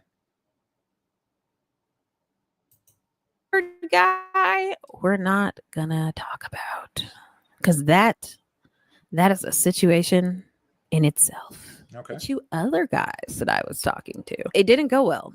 One of them was like weirdly like needy, I would want to say, like in a way where it was just like weird, because he lived in the same state as me, but he, like, within an hour of each other, really. But he would like get upset that I'd like talk to my friends online and like not talk to him. But I'm like, why would we be talking online when you live in the same state as me? Why don't we just hang out? We never hung out. And we like, Weird. me and him would like game online. He gamed with my friends. I was trying, I was open to getting to know him. I wasn't entirely attracted to him, but I was open to getting to know him. I looked at my likes tab. He was okay. I was like, you know what? Let me just try. Didn't go anywhere. And then the other guy was like super duper duper horny. And he was only interested in being super duper duper horny. And so we never met up either. And I wasn't into that either. And then fast forward a year, and I started talking to, I saw, another guy. I'm telling you, an entire year passed before I saw somebody else that I wanted to talk to. She just wasted a year of her 20s. A year of potential suitors. Oh, and by the way, an entire year passed since. Oh, holy crap. Okay. If you find a person who's jobless and they have been jobless throughout their 20s, and then let's just say they sound like this. Yeah, so an entire year passed before I found another job, before I found another interview, another place that I wanted to interview at. It would be clear why this person is jobless.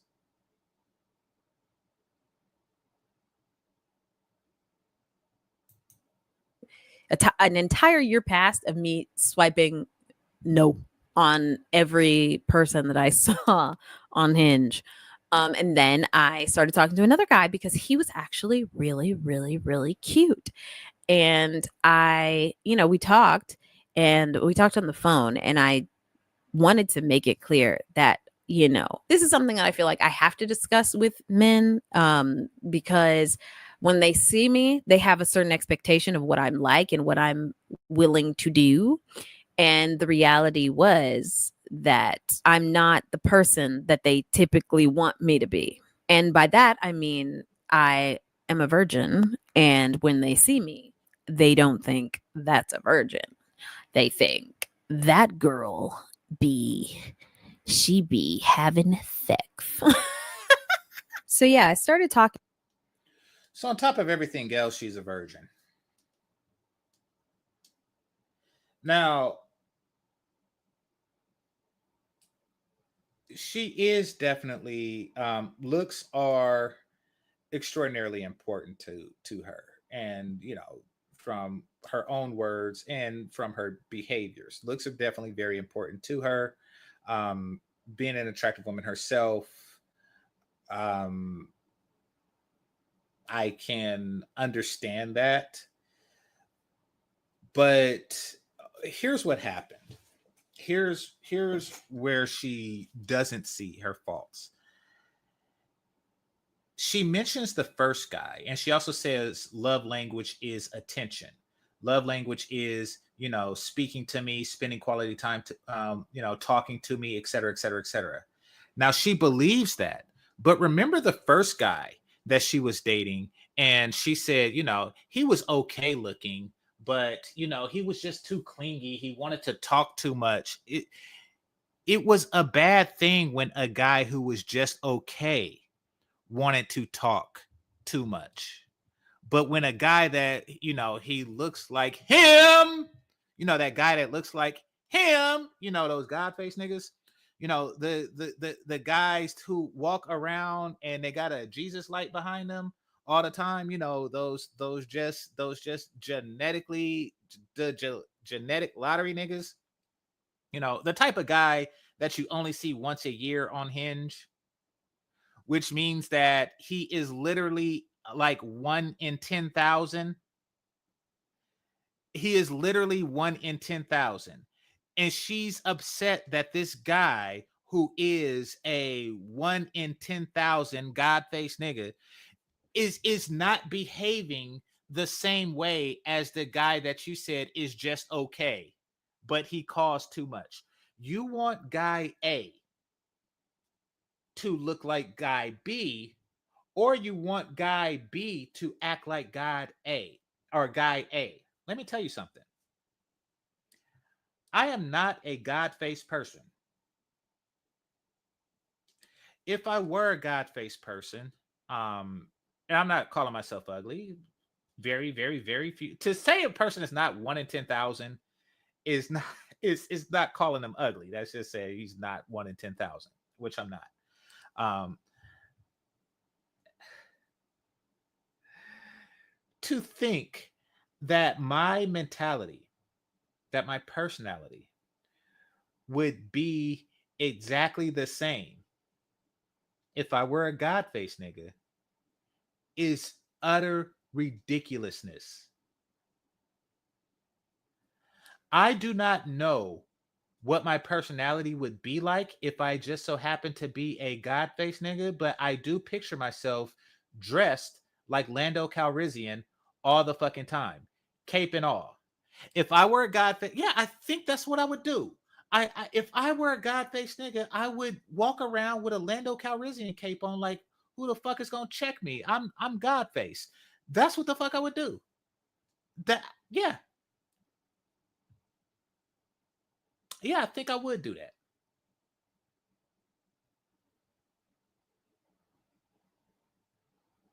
Anyway, why would you expect a God face nigga to settle down with you? You are an attractive woman, yes. Okay, I got to read some super chats. You are an attractive woman, yes. However, if I were to look at the pictures and photos of 10,000 women, there would probably be maybe 1 to 2,000 who are more attractive than you. Like, I mean, you're right to have a high estimation of yourself, but that's an enormously high self-appraisal. That is enormously high. Okay. Somebody says she looks more like Superhead. I think that you just want head from her. Yeah. Yeah. I haven't seen Superhead since, like, her story broke decades ago. But Oh yeah, where's Superhead on this whole Diddy situation? That's interesting.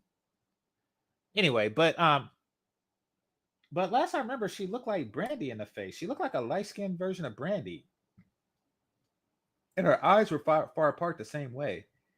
Now, she used to date Bill Maher too, and I thought that was a mismatch. But I have always wanted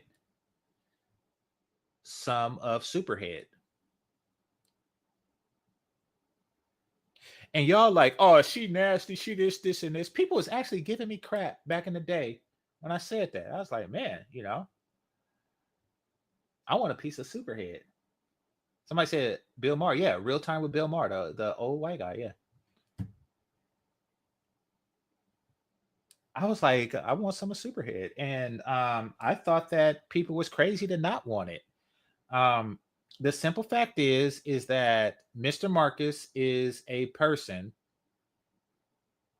who um who has received a lot of fellatio.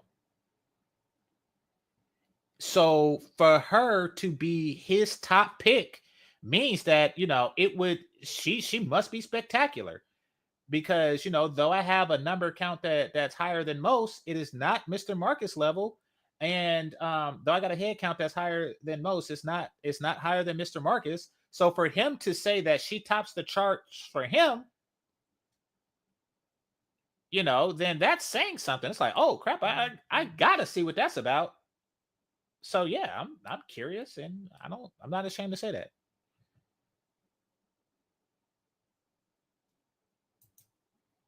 All right, next super chat says, she may have never had a boyfriend slash girlfriends, but she's had situationships. Yeah, which means that she's playing, because she's a virgin.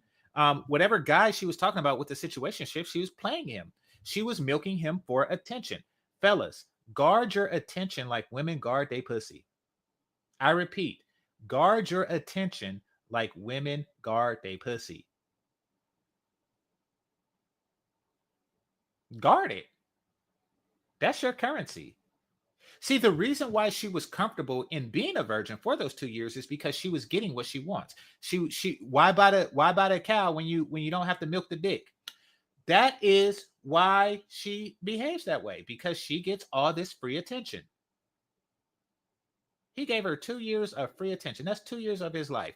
And you know what that means? Let's just say he is a guy who is less handsome than she is pretty.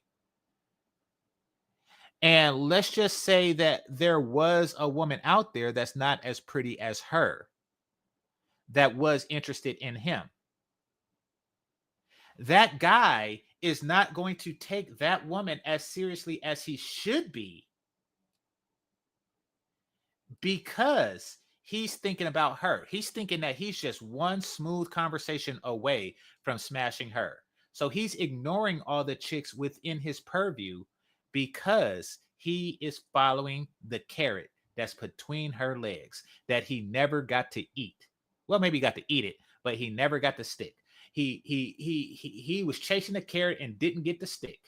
That is what's going on. And when I didn't say the stick. I mean, he didn't get to stick. He was chasing the carrot and he didn't get to use his stick. That is what happened. For 2 years, possibly of his 20s, he's been chasing that carrot. And he's not the only guy. He's just the only one in her 20s that she did that to for 2 consecutive years. She's been piecemealing relationships from these niggas, for an entire decade.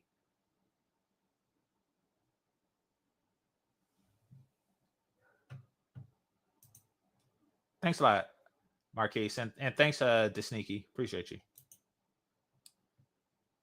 Let's be real, GC. The average woman now wants men that are more attractive and more fit. Absolutely. The average woman wants the top 10. The average woman wants the top 10. She wants the top 1. She wants the top 0.01. Actually, 10,000 is, 01. Let's see, 100, 1,000. Yeah, 01. So yeah, she wants the top 01%.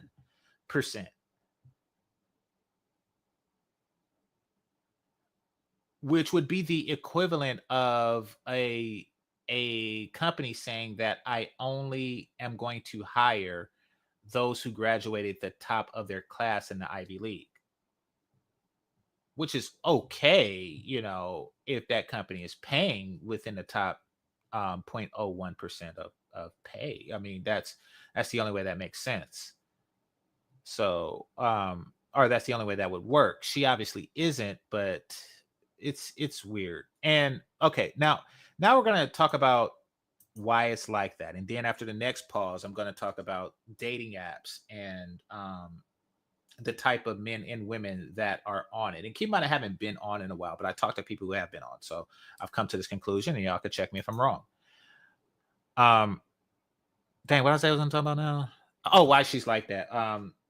Why she's like that with this top 01%.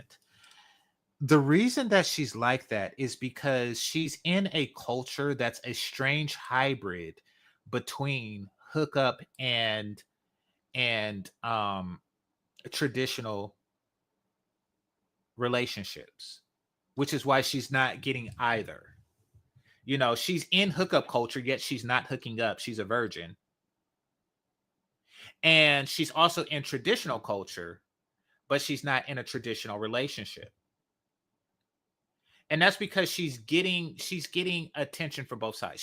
She's basically like, okay, I got these guys, these situationships, they're all right, but them it's never really gonna happen.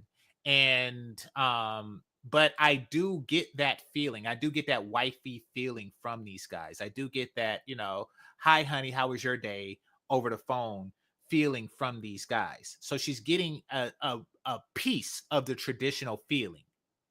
And also, she knows deep down that if she wanted to take the relationship further, it's on her. These guys are less handsome than she is pretty. Now, on the other hand, you have these God-faced niggas that is more handsome than she is pretty. And that is a result of hookup culture. Understand this. God-faced niggas, in hookup culture, they do date down. That's part of what it is. If you have a mandate to smash 365 women a day, there aren't 365 God-faced bitches in the world. So you are going to date down. See, she wants, and which is why a lot of women participate in hookup culture, because it gives women the opportunity to have short-term access to guys who are more handsome than they are pretty. Like guys who are more handsome than a woman is pretty, including myself. The women who are less pretty than I am handsome, I am willing to, as I stated before in a previous story, I am willing to put my penis in their mouth. I am willing to meet with them under my terms and conditions. I am willing to do that. That's what hookup culture is. Like, okay, I will meet with you. However, it is only for purposes of hooking up. You are not good enough for wed, which means that they get to sleep with somebody who is out of their league. That is the benefit for women in hookup culture. She wants that benefit from the God-faced niggas of the world. And but she wants them to not hook up because she's a virgin. She wants to not have to hook up with God-faced niggas. And that is something that is not going to happen. And that's why she's in this quagmire. Listen to me and listen to me good. Ladies, women have historically fucked up and married down. I repeat, they fucked up and married down. Once again, fuck up, marry down. Fuck up, marry down. Fuck up, marry down. As far as looks go. That's why you have these Marge Simpson / Homer Simpson relationships. That's why between the two twins, Tia and Tamara, the relationship where the woman married down as far as looks go is the one that lasts.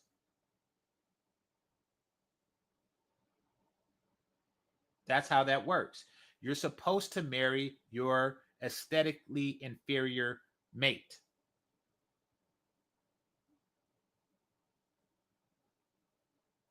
Why would a God-faced nigga marry you? If I was a God-faced nigga, I would just be like Leonardo DiCaprio, who probably is God-faced.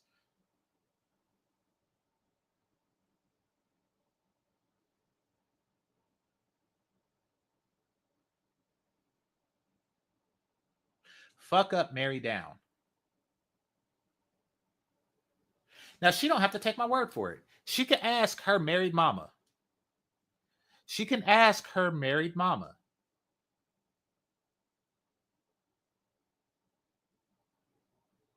Because I don't think that her dad was a God-faced nigga. And not saying that she looks like she's an offspring of a non-God-faced nigga, but what I'm saying is, God faces are extremely rare, and I doubt that her dad was it.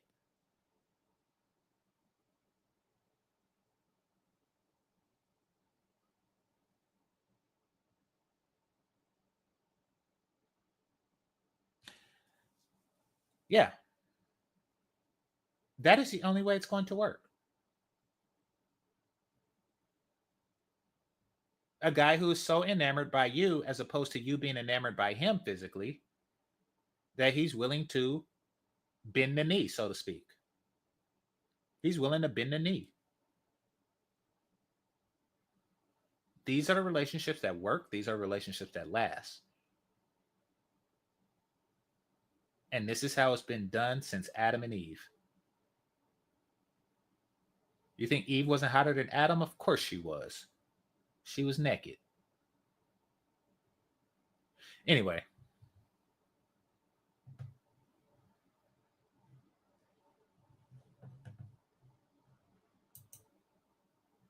Yes, you are more likely to get,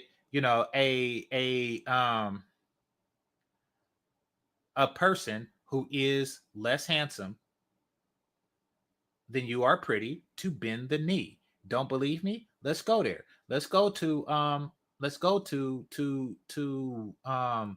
Game of Thrones. You want to know why Jon Snow was so reluctant to bend the knee? Because he was the handsomest of all the lords.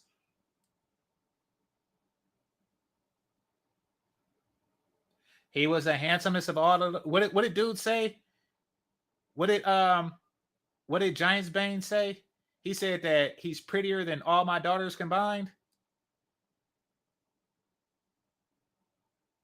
That's how that works. Yes, if you look like the Hound, then you bend the knee. And if you look like the Mountain, see, let's talk about that for a second. The Mountain had no problem bending the knee to the Lannister bitch. He had no problem bending the knee to her. Why? Because he was a fucking mountain. And what's that dude named from Bear Island? The one that followed Daenerys around on some friend zone shit and fought to the death. Even when he got dragon scale, he fought to the death for that bitch. What was his name? Sir Friendzone? Yeah, he didn't have no problems bending the knee. Jordan, yeah, exactly. He didn't have no problems bending the knee. I'm telling you. Yes, those are the ones. Yeah.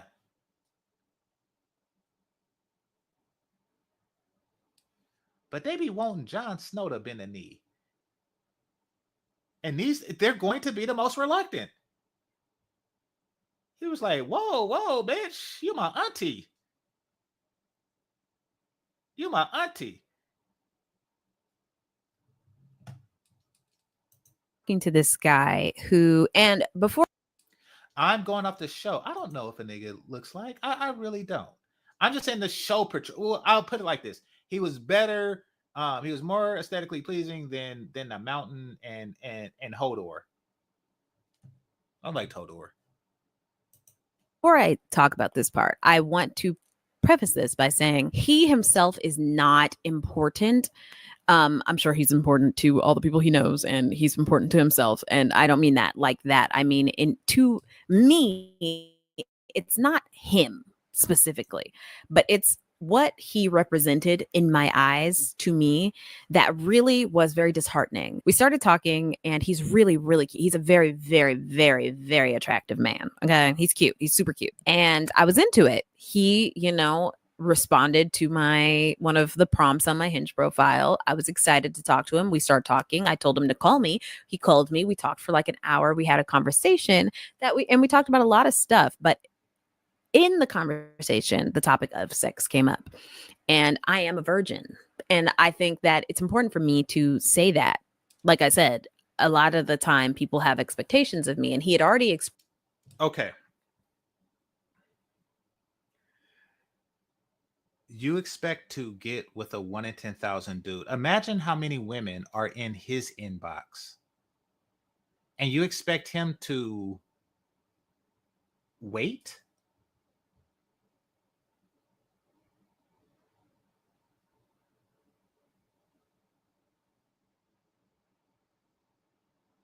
That's utterly ridiculous. Well, she's trying to get traditionalism, the attention that, and the waiting that traditional men are willing to do with the access to more handsome than you are pretty, that that hookup culture provides. That's what she wants.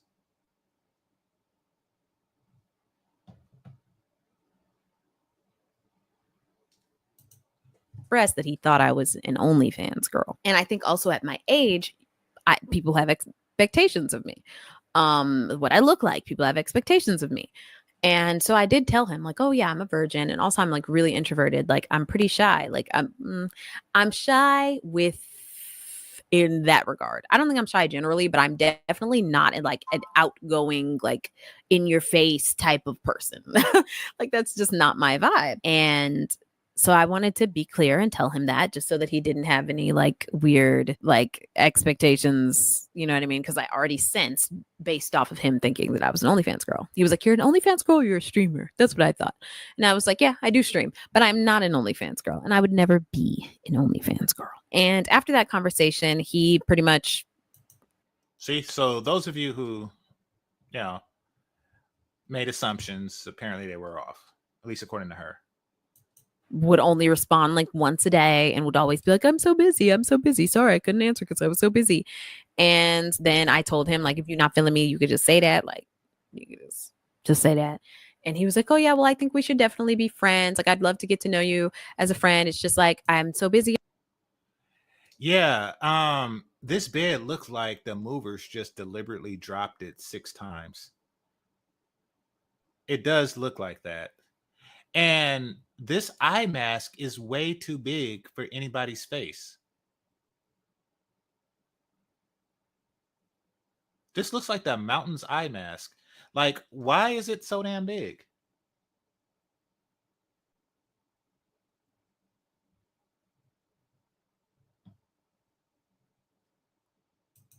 All the time, and you live far, we live an hour away from each other, and I just can't make a commitment, which is totally fine on his part. That's what I'm saying. Like, even if if you see this, it's not about you. For me though, it was very disappointing. And then I tried to like text him again like 2 times, like on 2 separate days. I was like, oh hey, how are you, like how's your weekend, like that type of vibe. And he didn't want to talk to me. Now, does he still follow me on Instagram? Yes. Does he still like my stories? Yes. Whatever. Go on, do your thing, dude. I think that to me, the part that was so disheartening, again, it wasn't about him. It was just about the fact that it's been a year since the last time I found someone that I was interested in talking to, that I was interested in reciprocating. How do I say this in a way that's not like... Because, people don't like to hear women talk about themselves like this. The truth is that I'm very hot and sexy. And I know that. You know what I mean? And it's not just something that I feel on the inside, because it is. More importantly, it is something that I feel on the inside. I, obviously play into it because I'm hot and sexy and I like to be hot and sexy. But also, like, that is my reality. I'm not a woman who feels unattractive. I'm not a woman who goes unnoticed by men. That's not my experience. And so I know that those things can either be something where you expect someone like me, like, oh, well, there's probably hundreds of guys asking all the time for your number to get to know you. And But they yes, are, yeah. well, So yeah, there is. But like I said, I can't like it's on me. Like it's my issue that I have a lot of trouble connecting and finding other people worth talking to, which sounds crazy, but that's just the reality. okay, she's kind of like teetering back and forth, like, like um between people worth talking to. Well, what she really means is, guys who are handsome enough to speak with. Um, which is okay, but you're not with them for the conversation. Like that is their criteria of worthiness.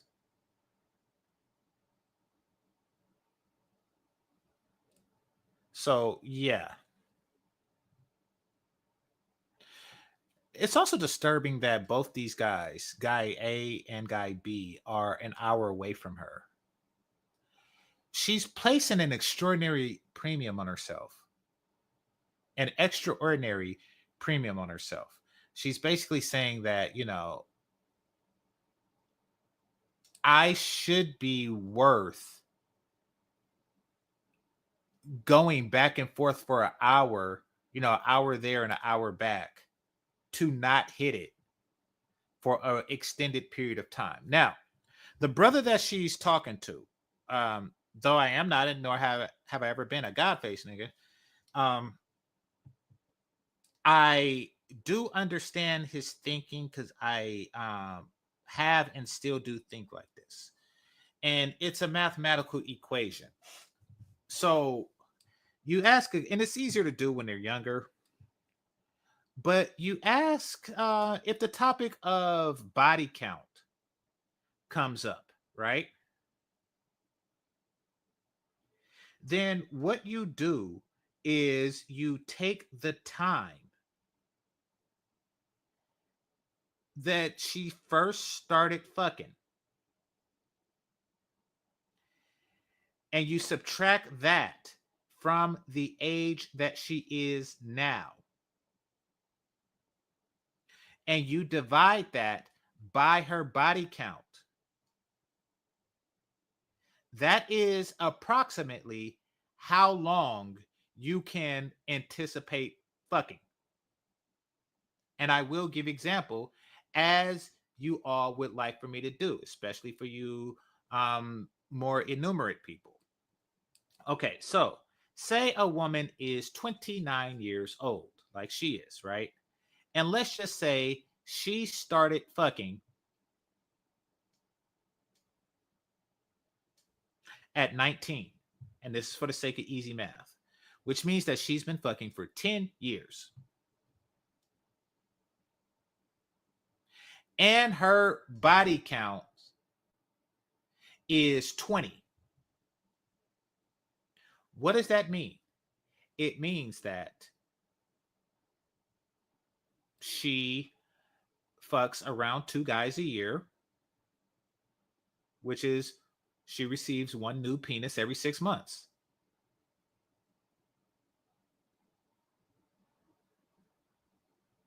That's not enough. That's too damn long. That's too damn long. Now, doing the math on her, she's 29 and never fucked. That means that she goes 12 years before she let somebody hit it. She goes 12 years and counting. She goes 12 and she goes 12 adult years plus not sucking dick. Nope. Nope. He did the same thing I would do, and I'm not Godface. Nope. This bitch is either a liar or she is too much to touch her. Fuck that. No. And I don't care how pretty she is. Like the whole point in, that's like saying, like, why would you care how delicious food that you won't get to eat is? Like, yeah, but she bad. I don't care. It doesn't matter. I'm not gonna fuck. That is exactly what he is thinking. He is a man after my own brain. That is exactly his. The moment he heard virgin, he's like, nope. Nope. because his mathematical prowess has led him to the conclusion that this story has led us to. And that conclusion is that she likes to waste time. She wasted 12 fucking years of niggas' time. Nope. Nope. He's like, fuck that. I got a God face.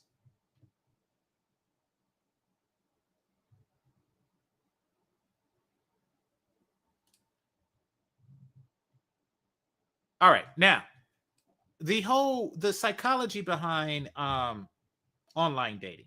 Here's my theory. This is why I don't touch it, especially in the modern sense. It's because it's a hookup app.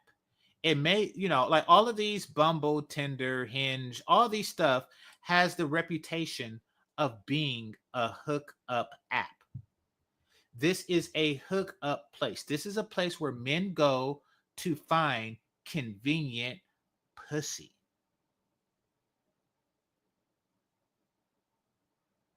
So that's the psychology of many of the men who are going on there, or at least initially. That was like the second wave of men. Fuck boys that's looking for pussy, right?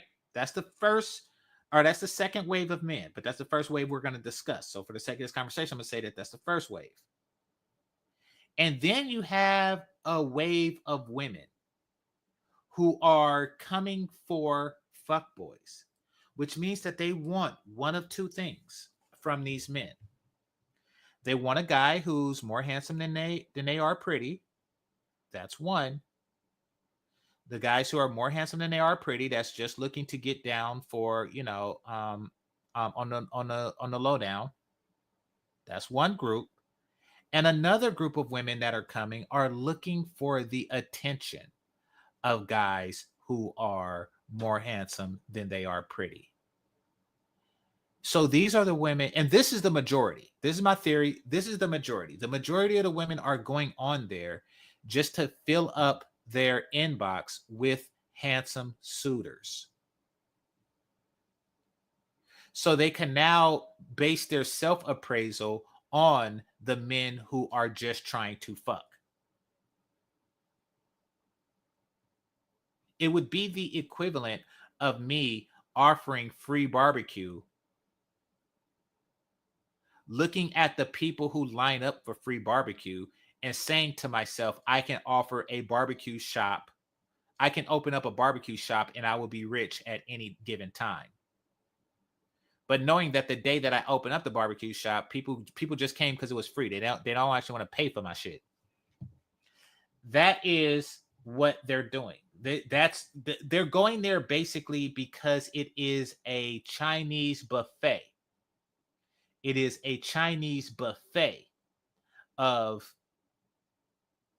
free attention and free validation. So now that actually scared off the fuckboys. Like that Godface nigga, he's probably like less likely to frequent Hinge because of responses like that. It's like, okay, these women aren't serious. It's a bunch of time wasters, blah, blah, blah. So that's the first wave of women. For the sake of this conversation, that's the first wave of women that came. Time wasters and upfuckers. That is the first wave of women. So now, once the fuckboys have left, what's left now, and this is where I think that it's at now, and this goes from like female friends and family members who frequent these spaces. There are guys who are there who understand that women are, time wasters, and blah, blah, blah, and they are just looking to completely surrender to their terms. These are simps, and these are simps who are born from lack of experience. So now it's filled up with that, and now this new wave of women are women who are just going there to feed. It's terrible. It's terrible. Not gonna mess with it. It's a me thing. It's on me. It could be because I'm shallow, like I said earlier. It could be because I'm I have 1,000 walls up. It could be because I be off in my own little world. I think that's just the reality. And that's why I think it's so hard, because I think someone would have to break. Somebody said, how old is she? She's 29. She's 29 and she's very soon about to be 30. So this movie, or excuse me, this post was a couple of months ago, and she said that she'll be 30 in a few months or so. So she's either 30 or she's very near 30. Have 1,000 walls up. It could be because I be off in my own little world. I think that's just the reality. And that's why I think it's so hard, because I think someone would have to break through all of those walls, but actually want to do it. And I think, like I was saying earlier about the situation with the last guy that I talked to, what's so disheartening about it is that, like, I've realized that, like, what would be the perfect mix of things, like the perfect concoction of a situation where it would be a man that I'm attracted to, who's attracted to me and has all the qualities that I like, and I have the qualities that he likes, and he wants to put in the effort to go beyond the physical with me, to, you know, do the work to bust down all the walls, to act. They're your fucking walls. They're your walls.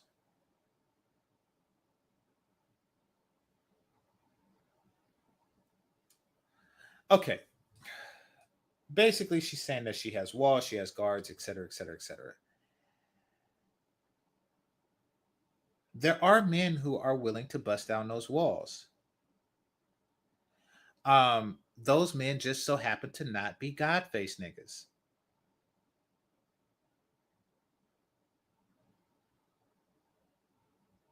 You think, like, how many God face niggas do you see like out with a hammer, busting walls down?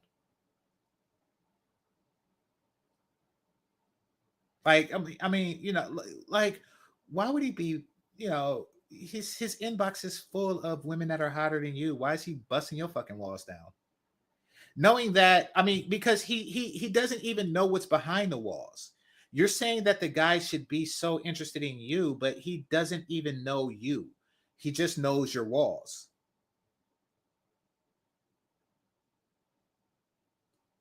I mean, listen to your logic.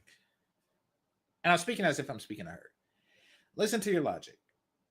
You want a guy to bust your walls down because he wants you, but he doesn't know you. He just knows your walls. He just knows your defense mechanisms, et cetera, et cetera, et cetera. So why would he do such a thing? Well, there are guys who will do that because he's physically attracted to you, and you're more physically attractive than women he normally has access to. So he's willing to bust down the walls to gain permanent access to your physical beauty. Those guys, however, are less handsome than you are pretty. So there you have it.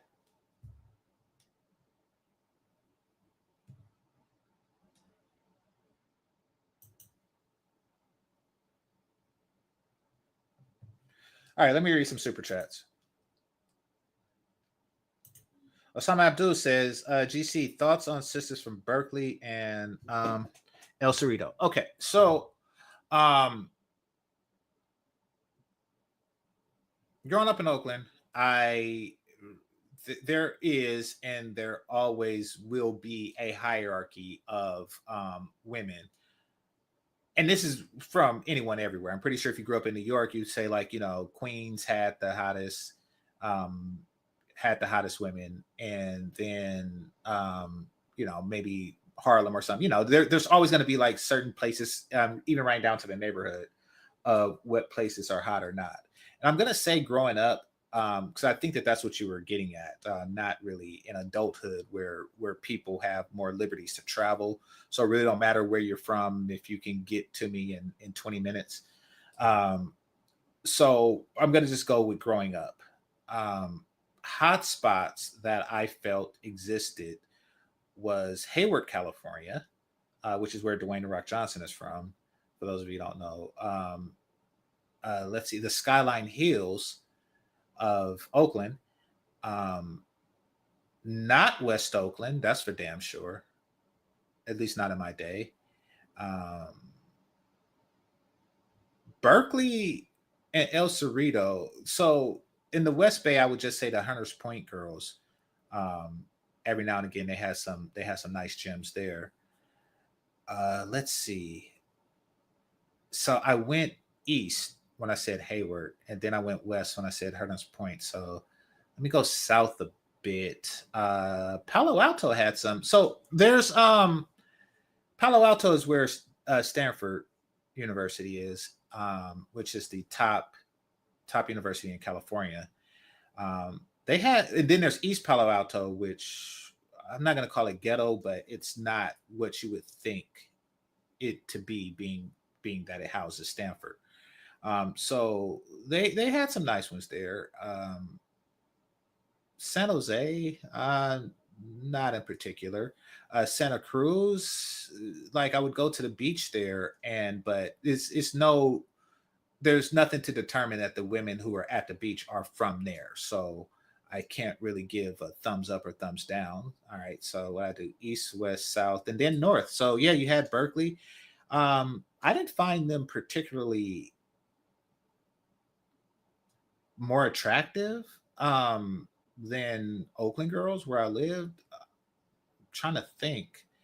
I dated someone from there when I was young, and I remember thinking that her sister was hot, and thinking that she would grow into like the one I was dating was going to be attractive for quite some time, because we were like 15 and her sister was like 25. So I remember thinking that, but did I look forward? That's the question. Like, did I look forward to going to Berkeley or El Cerrito because of the girls there? And I have to say no, but I wasn't against it. Like, if somebody said there's a party in West Oakland, I damn sure wasn't interested in going. But if somebody said there was a party in Hayward, I'm like, oh, hell yeah. So yeah, it's somewhere in the middle. Somewhere in the middle. What, are you from Berkeley? Are you asking about Kamala Harris? Like, why did you bring that up? That was weird. All right, let's see. It says she's right. She's very attractive. What she's not getting is most of the men she'd want have other attractive women that they can still sleep with. And not, yeah, that's the disconnect. That's the disconnect. There's magnitudes of attractive. And, she's obviously, yeah, I agree. Though beautiful as she is, she's not God face. She's not 1 in 10,000, which is what she's expecting of a man. Wasting people time, absolutely. I'm enumerate. Yeah, most Americans are. I mean, I used to tutor math. It's nothing to be ashamed of. I don't have patience for that. Yeah. Few guys do. Like, the moment I hear I'm a virgin, I just hear that it's going to be an enormously amount of time and effort that I have to spend to fuck her. Is Shorty a prominent YouTuber? No, but I'm sure she will be. This is like her first video and it got 64,000 views. To be real, she's pretty hot. She's looking for some Idris Elba type dude. Yeah. That's what's her name. That's Chantel Simone's crush too, Idris Elba. Yeah, I think he's everybody's crush. Or every black woman's crush. My mom had a crush on him too. She actually said he was less attractive than Denzel Washington, though. So I don't know. I mean, that's just what women want, 30 and a virgin. Okay, she got issues. Of course she does. And that's what we're here. We're here to discuss those issues. She's going to make it difficult for a dude that can get other bitches. Yeah, exactly. But why would you make it difficult? Like you say, why would you make it difficult for any dude? Why would you make it difficult for any dude? I mean, you're running on a very strict schedule.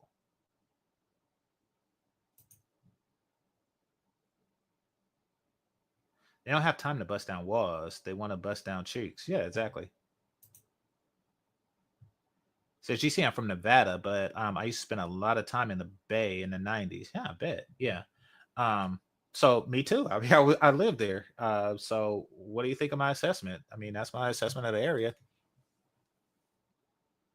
concoction of a situation where it would be a man that I'm attracted to, who's attracted to me and has all the qualities that I like, and I have the qualities that he likes, and he wants to put in the effort to go beyond the physical with me to, you know, do the work to bust down all the walls to actually get to know me and to actually fall in love with me.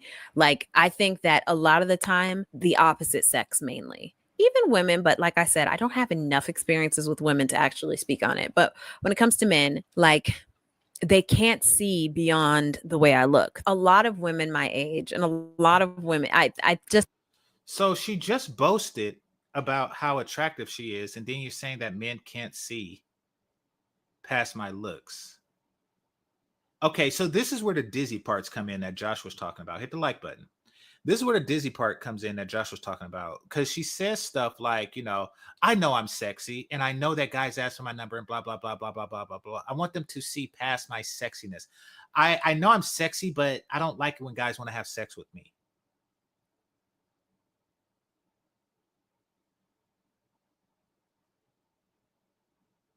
I'm going to make this abundantly clear to her. Not only do I want to have sex with you, every heterosexual guy who talks to you for more than 1 minute and 45 seconds wants to have sex with you.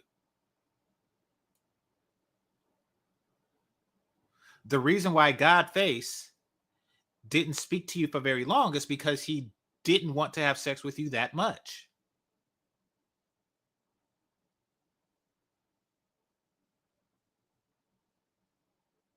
You can't base your standards on the fact that you're sexy and then want guys to want you for not being sexy. That's ridiculous. The reason that you sit all year swiping left on Hinge is because you're sexy and you feel that you could do better. So you're setting your bar based on your own sexy, but you don't want to be that. You don't want that to be the reason that guys want to talk to you. That's nuts.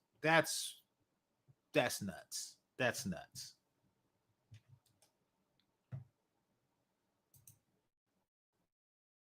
Just think they move a lot differently than I do. And I think that I've been stunted in a way where. Well, and that's a very astute assessment, D. Scott, and thank you for saying that. That's a very astute assessment. It says the effort outweighs the reward. Yes. So men innately are going to do a ROI in their head. What's the return on investment? What sexual return do I get on my time investment? So if she was a company, if she was a stock, she can rightly say that no man has ever received a profit. No man has ever received any return on the time investment that they spent on me. I repeat, no man has received a return on the time investment that they have spent on me. Now, if she was 20 and she was a virgin and stuff like that, it's like, okay, there's still an opportunity because guys have not had a chance to invest so much time. But at 29, it's like, okay, many guys have invested a lot and received nothing. Or one guy invested a lot and received nothing. But guy or guys have been investing a lot and received nothing because she's a virgin. Nobody has received payment. So yeah, she has a, there's no reward. There's no sexual reward, I don't know if she's showing a nipple or two, but that's not much of a reward. I don't give off that like grown woman who's sexually free, like how I probably appear to these people. You know what I mean? And so the fact that I don't give these things makes them think, well, okay, so I'm not going to get that from her. So I guess that's it.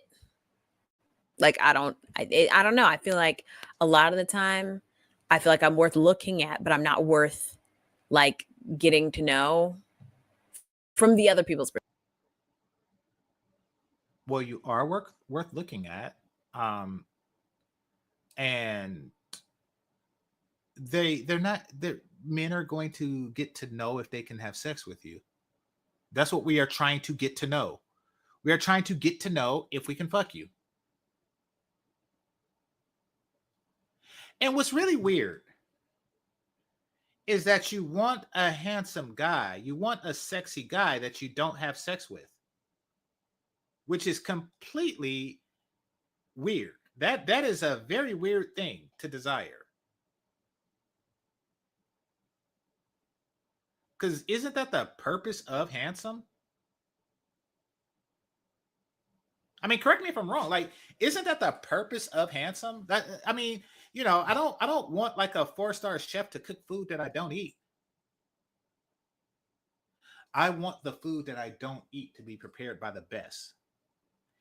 Like, okay, it's kind of like getting with Corinne Steffens and not getting head. It's kind of like calling up Corinne Steffens just for conversation or some crap like that. Like, it's like, wait, what? She's the top tier head giver of the world. Why?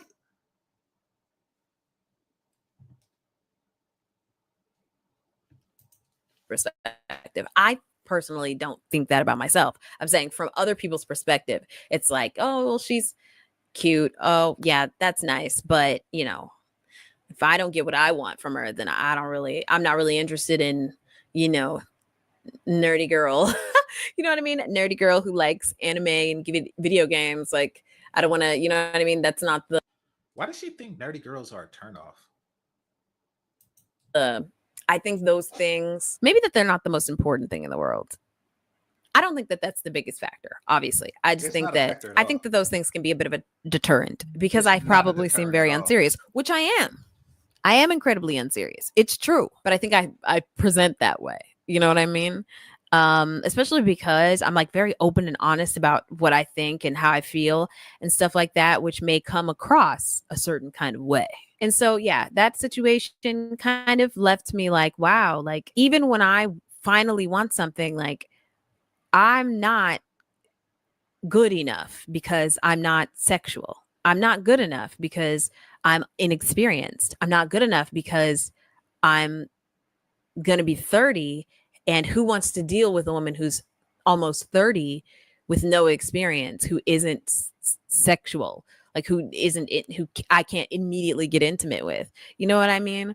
And it's like, okay, well, do I just not tell them that I'm a virgin? I don't want to do that because I have experienced like going out on dates with men where that they are very I've never been with a straight man who wasn't bricked like immediately upon like being together. Like we could be at a restaurant. Literally, I went on a date where he literally. What does that mean? Is that a colloquialism for hard?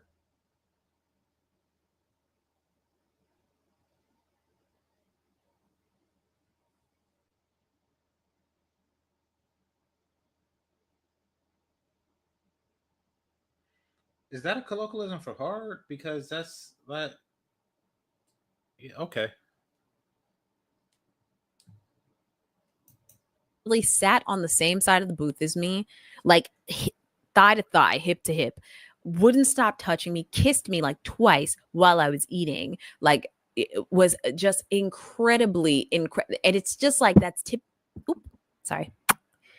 It's just like that's typically the experience where it's just like it's a lot of sexual energy. I think that they expect that I'm just able to reciprocate. It's crazy. I've never gone on a date without that. Like ever. And I've been on, a few dates. You know what I mean? I've been on a few dates and it's like it's always that. It's always like a rush to touch, a rush to kiss. And I'm just like, I'm not, first of all, lowest thing on my love language chart. That is the lowest thing. Physical touch, especially if I don't know you, I don't care how cute you are. Okay. First of all, I don't like love language talk. That's up there with some zodiac shit. It really is. But now you saying don't touch me. This is yeah. So you're an awful date, and trust me, I'm not like what she's talking about. A dude that just gotta grope a bitch, but still, just the fact that you're sitting there wanting to be untouched, yeah, guys are gonna pick up on that. Let's keep our distance. You know what I mean? You can be over there while I'm over here. And I think that I kind of break the fantasy that way. You know, I break the fantasy because it's like, okay, well, I thought in my head, oh, I have all these ideas of what this girl is probably like. She's not like that at all. What the hell do I do with her? Listen to her talk? She probably doesn't know anything. She probably doesn't think anything. It's demoralizing for sure. And yeah, this last situation has left me pretty disappointed because I'm just like, I don't know when the time's going to come again. Is it going to be another year before I find someone that I'm interested in talking to? How depressing is that? You know what I mean? Where it's just like, I don't just connect to people like other people do. I don't just find people attractive. No, it's not because of your eccentricities. It's really not. Okay, so Josh says something. She ain't never gonna find nobody. Um, it's highly unlikely that she will. It's highly unlikely that she will. I mean, anything's possible, but okay. It's about as possible as like a C student in high school becoming a doctor. You know, like it's possible, but it's highly improbable because what happened was, you know, she spent 12 years, the same amount of time, the same amount of time that a person spends in K through 12. She spent that amount of adult years just playing around, just not taking something serious. So if somebody was to spend K through 12 not taking education seriously, though it is possible that they can still become a doctor, it's highly improbable. And that's no matter how smart they are. You know, it is. She would have to go through a drastic change and then get lucky, you know, in order for that to happen. You know, because I mean, like, even if she was to go through a drastic change and say stuff like, okay, maybe I should tone it down on the looks requirements. I'm willing to adjust my physical standards.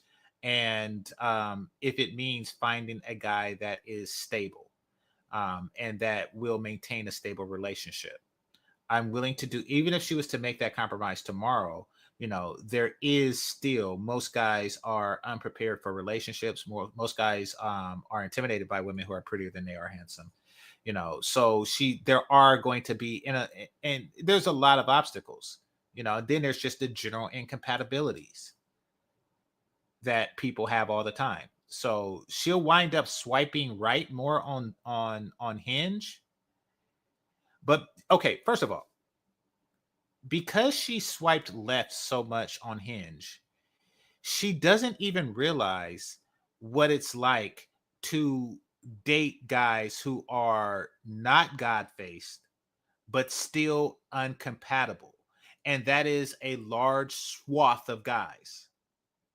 That's a large swath of guys. So, you know, that journey, unless she's lucky, is going to take a long time, likely past her years of healthy fertility. So yeah, she definitely has an uphill battle.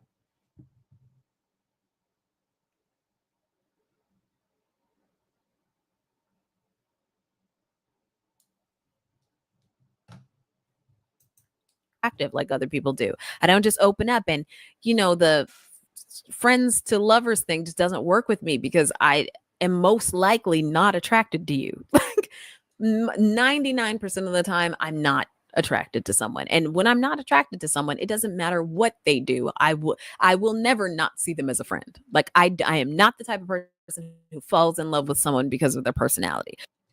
I want game ninjas to hear this. Dare I say game niggas? I want game niggas to hear that. Because their whole premise is, you know, mouthpiece, and if you can if you can blah blah blah and fliz flash and him ham, it really don't matter because I got this suit, I got this pinky ring, I got these teeth, I got that crispy mouthpiece. Try pulling that on her. Try pulling that shit on her.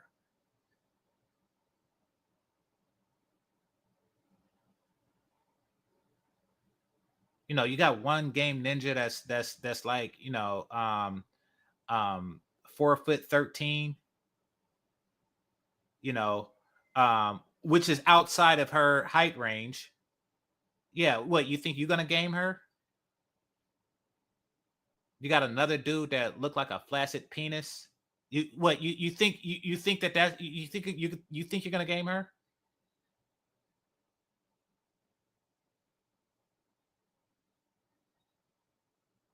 I mean, yeah. So just stop it. Just stop it. That's a message to the game dudes. Now a message to her. You just said that you'll never fall in love with a guy because of his personality, yet you want a guy to fall in love with your fucking personality.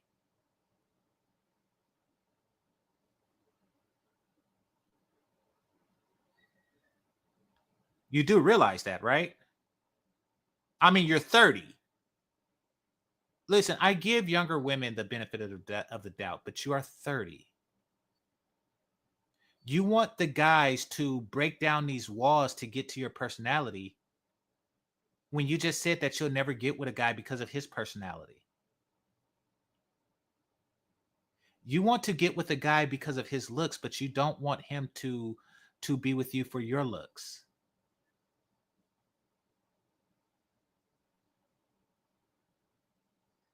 So she's in a stupor. She's in a stupor. And she's too old to be in this stupor because she has a very, very small, she has a closing window that she's going to do that she has to do this. And what she's going to find, and what a lot of attractive women have found out, is that window is going to close.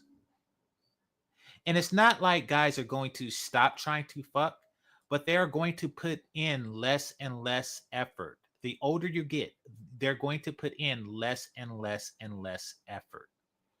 The Godface niggas, they put in little effort now. Wait 5 years and see how much effort they put.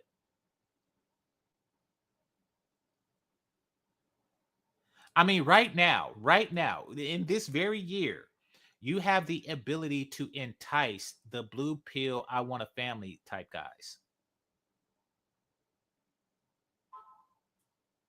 And you're not going to do that you're not going to do that because you're stuck on the stuff that you're stuck on. But furthermore, that window is closing. Like once you lose the ability to, to offer the blue pill guys families, then really all that's left, like you're mad now because guys only want to fuck. Imagine when you can't offer the white picket fence anymore. And that's really all you have to offer. Like right now, I look at her and say, cool, I won't have to take my daughter to the prom. Because unless my daughter looked like me, which would be fucked up. But yeah, I look at her and I say, I won't have to take my daughter to the prom. I'm not ugly dude, but I'm saying if the daughter looks like a dude. But I look at her and I'm like, okay, if the daughter looks like her mama, like Zoe Kravitz looked like Lisa Bonet, then I won't have to take her to prom. That's awkward. There was a chick that whose dad took her to my prom. It was her prom too, of course, but y'all get the point. But yeah. But she will be able to offer not that. It's amazing how, because she has the gift of hindsight. She actually seen Lisa Ray. She actually seen Vivica Fox. She actually seen Maya. Maya married herself. Like, and she married herself when she was just 10 years older than you. And you know how quick this last 10 years went for you? The next 10 years is going to go quicker than that. And you're going to look at this video like, damn, I was hot. I can't believe I'm marrying my damn self now.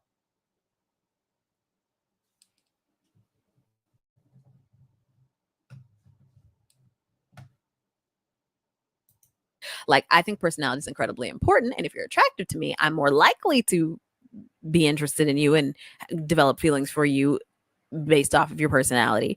But if I'm not attracted to you, I am 0% likely to be interested, like fall in love with you or become super interested in you based off of your personality. I can't feel romantic attraction that way. That's so crazy, but it's like, that's just the truth, girl. I just don't feel romantic attraction that way. I can't. And if I'm not attracted to you like that, like the chances that I even care to talk to you, if we're not already friends, 0. If we are already friends. Okay, let's listen. Talk is in that period of time before you start dating where you are obviously intending to get to know each other for the purpose of potentially dating. It's such a weird stage. Laughing my ass off.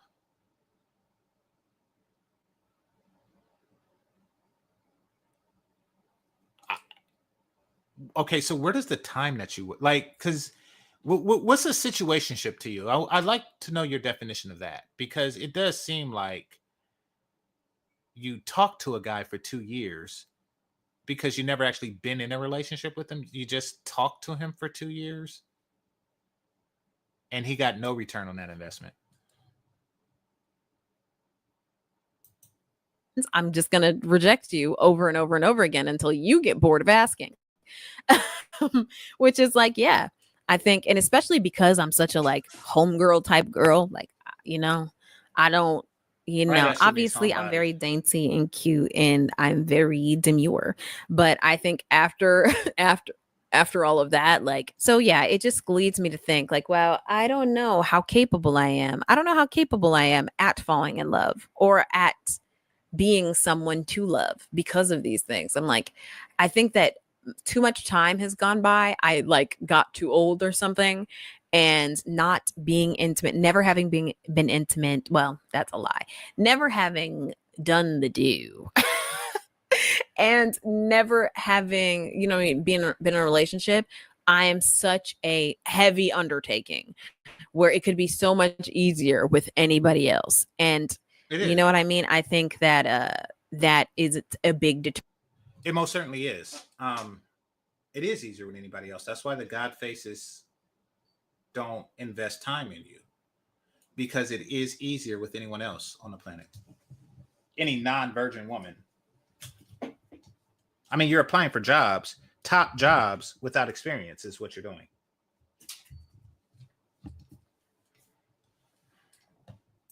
Deterrent, and is a reason, is probably one of the most important reasons why I've been single forever. And it wouldn't mean anything to me if, like I said earlier, I wasn't thinking about the fact that I want kids and I think I want a husband. That's one of the big reasons. It's because of those. Can't even imagine changing myself to make men like me more. Well, I don't know how much of it would be changing yourself versus growing up.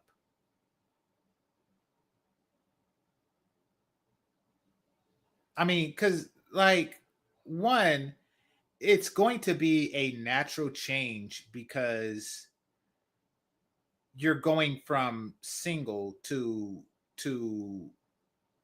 relationship. Now, because you've been single for a very long time,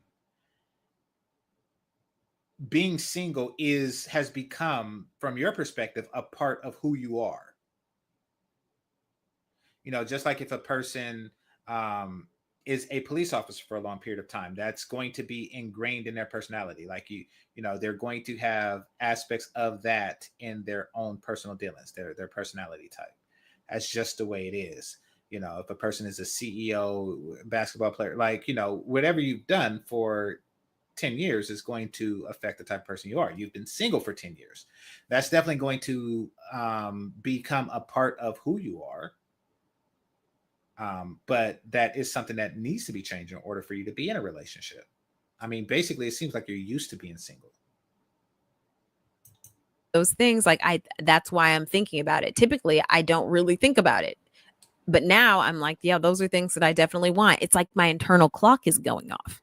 She's like, tick, tick, tick, tick, tick. Like, okay, girl. So yeah, y'all, that's me. That's me, Cielica, who's never been loved, never been in love, and wants those things, ?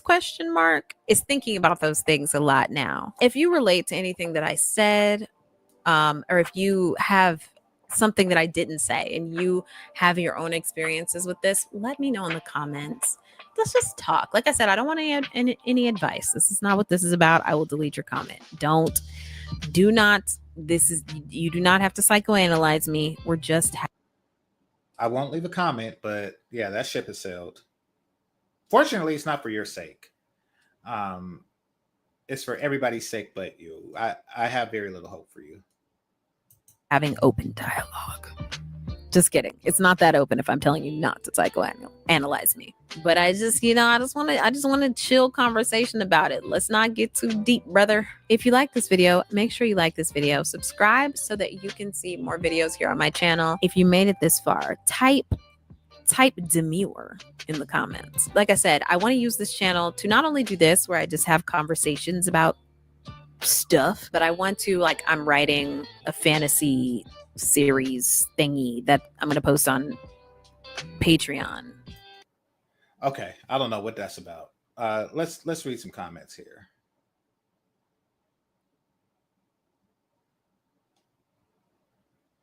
Well, there is a Japan Urban League that says that if you are still a virgin at 30, you become a wizard. So okay.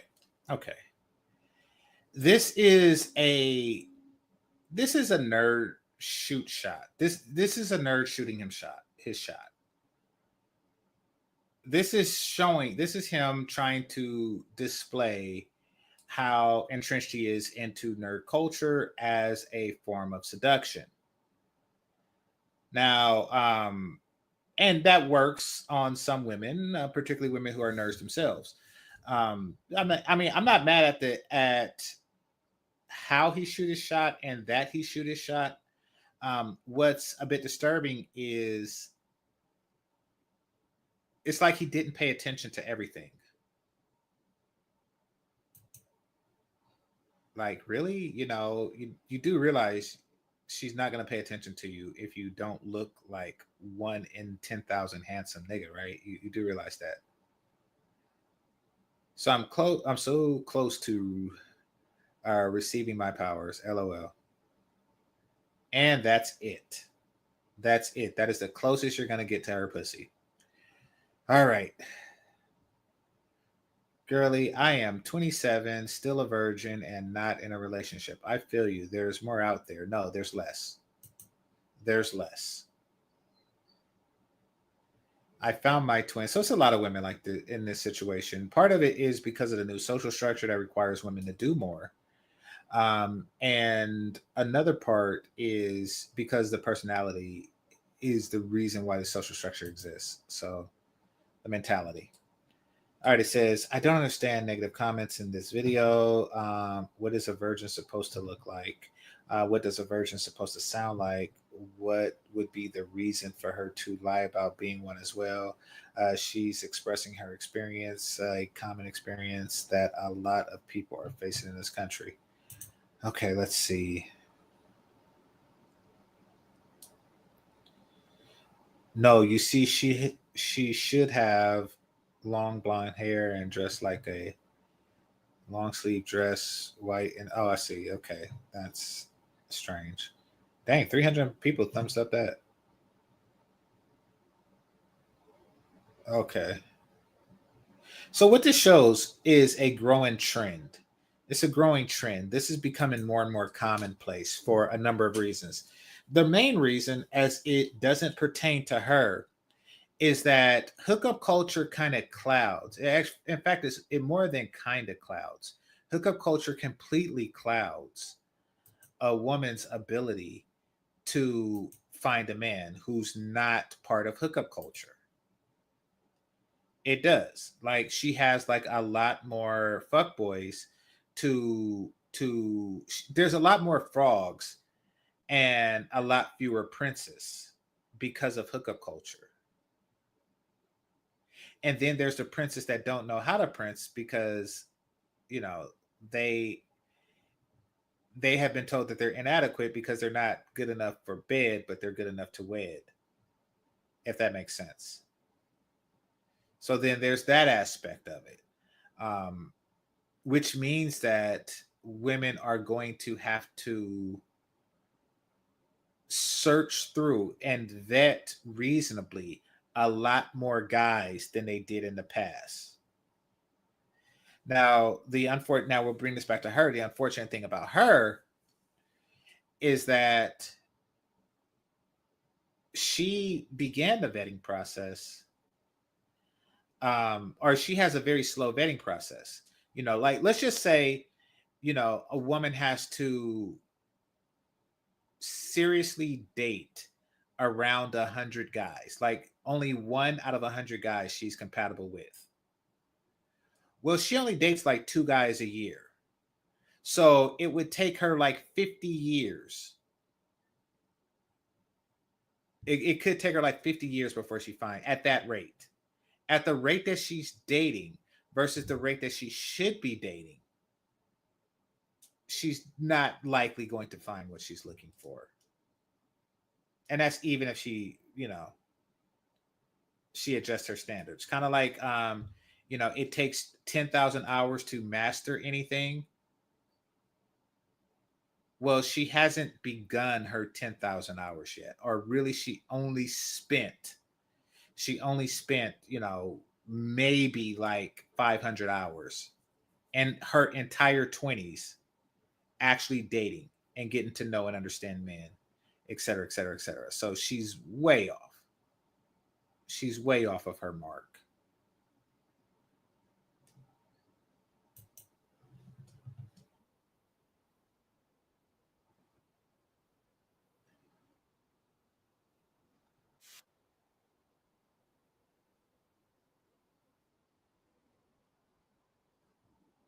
Hold on one moment. Okay, let me stop that for a second. All right. Sorry, something happened. But it says sounds like her second problem would be that women tend to be promiscuous with those guys. Well, yeah, you know, um, and not only that, non-promiscuous women is a clear sign that they don't like a guy. So a guy would rightly assume that she really is just not that into you and just walk away. Like, okay, I'm not, like guys are starting to identify time wasters and not feeding into their foolishness. So I'm gonna close down now. But tomorrow, let me check for 1 second. But tomorrow, I am going to do a follow up to this because I want to show y'all where this mentality leads. I want y'all to see where this mentality leads.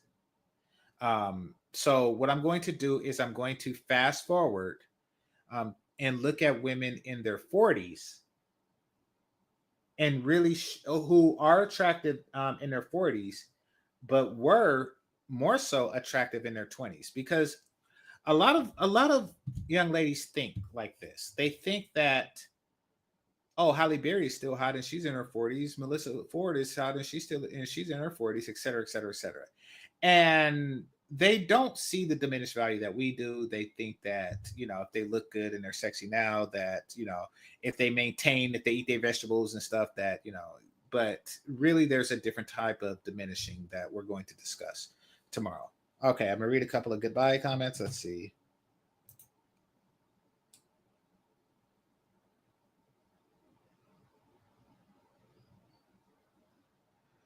I wonder what the response would be if men one started saying the same. Well, we should definitely say the same because we're men. I definitely seek women who are prettier than I am handsome. Sounds like our second problem would be that um, the trend to be promiscuous with those guys. Oh yeah, I already read that. Okay. Now this is interesting. Ebony K. And this, okay, from a biological standpoint, I do want to talk about that too. And I am going to talk about that tomorrow. I don't think that women truly understand because let's see. Is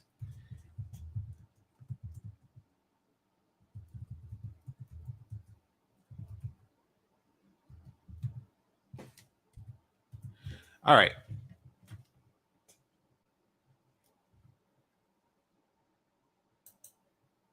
Oh, okay, so no, she is pregnant because I knew that like years ago or a while ago, she said that she was going to um like get a sperm donor for her frozen eggs, but apparently she got pregnant. Let's see. So let's see the baby.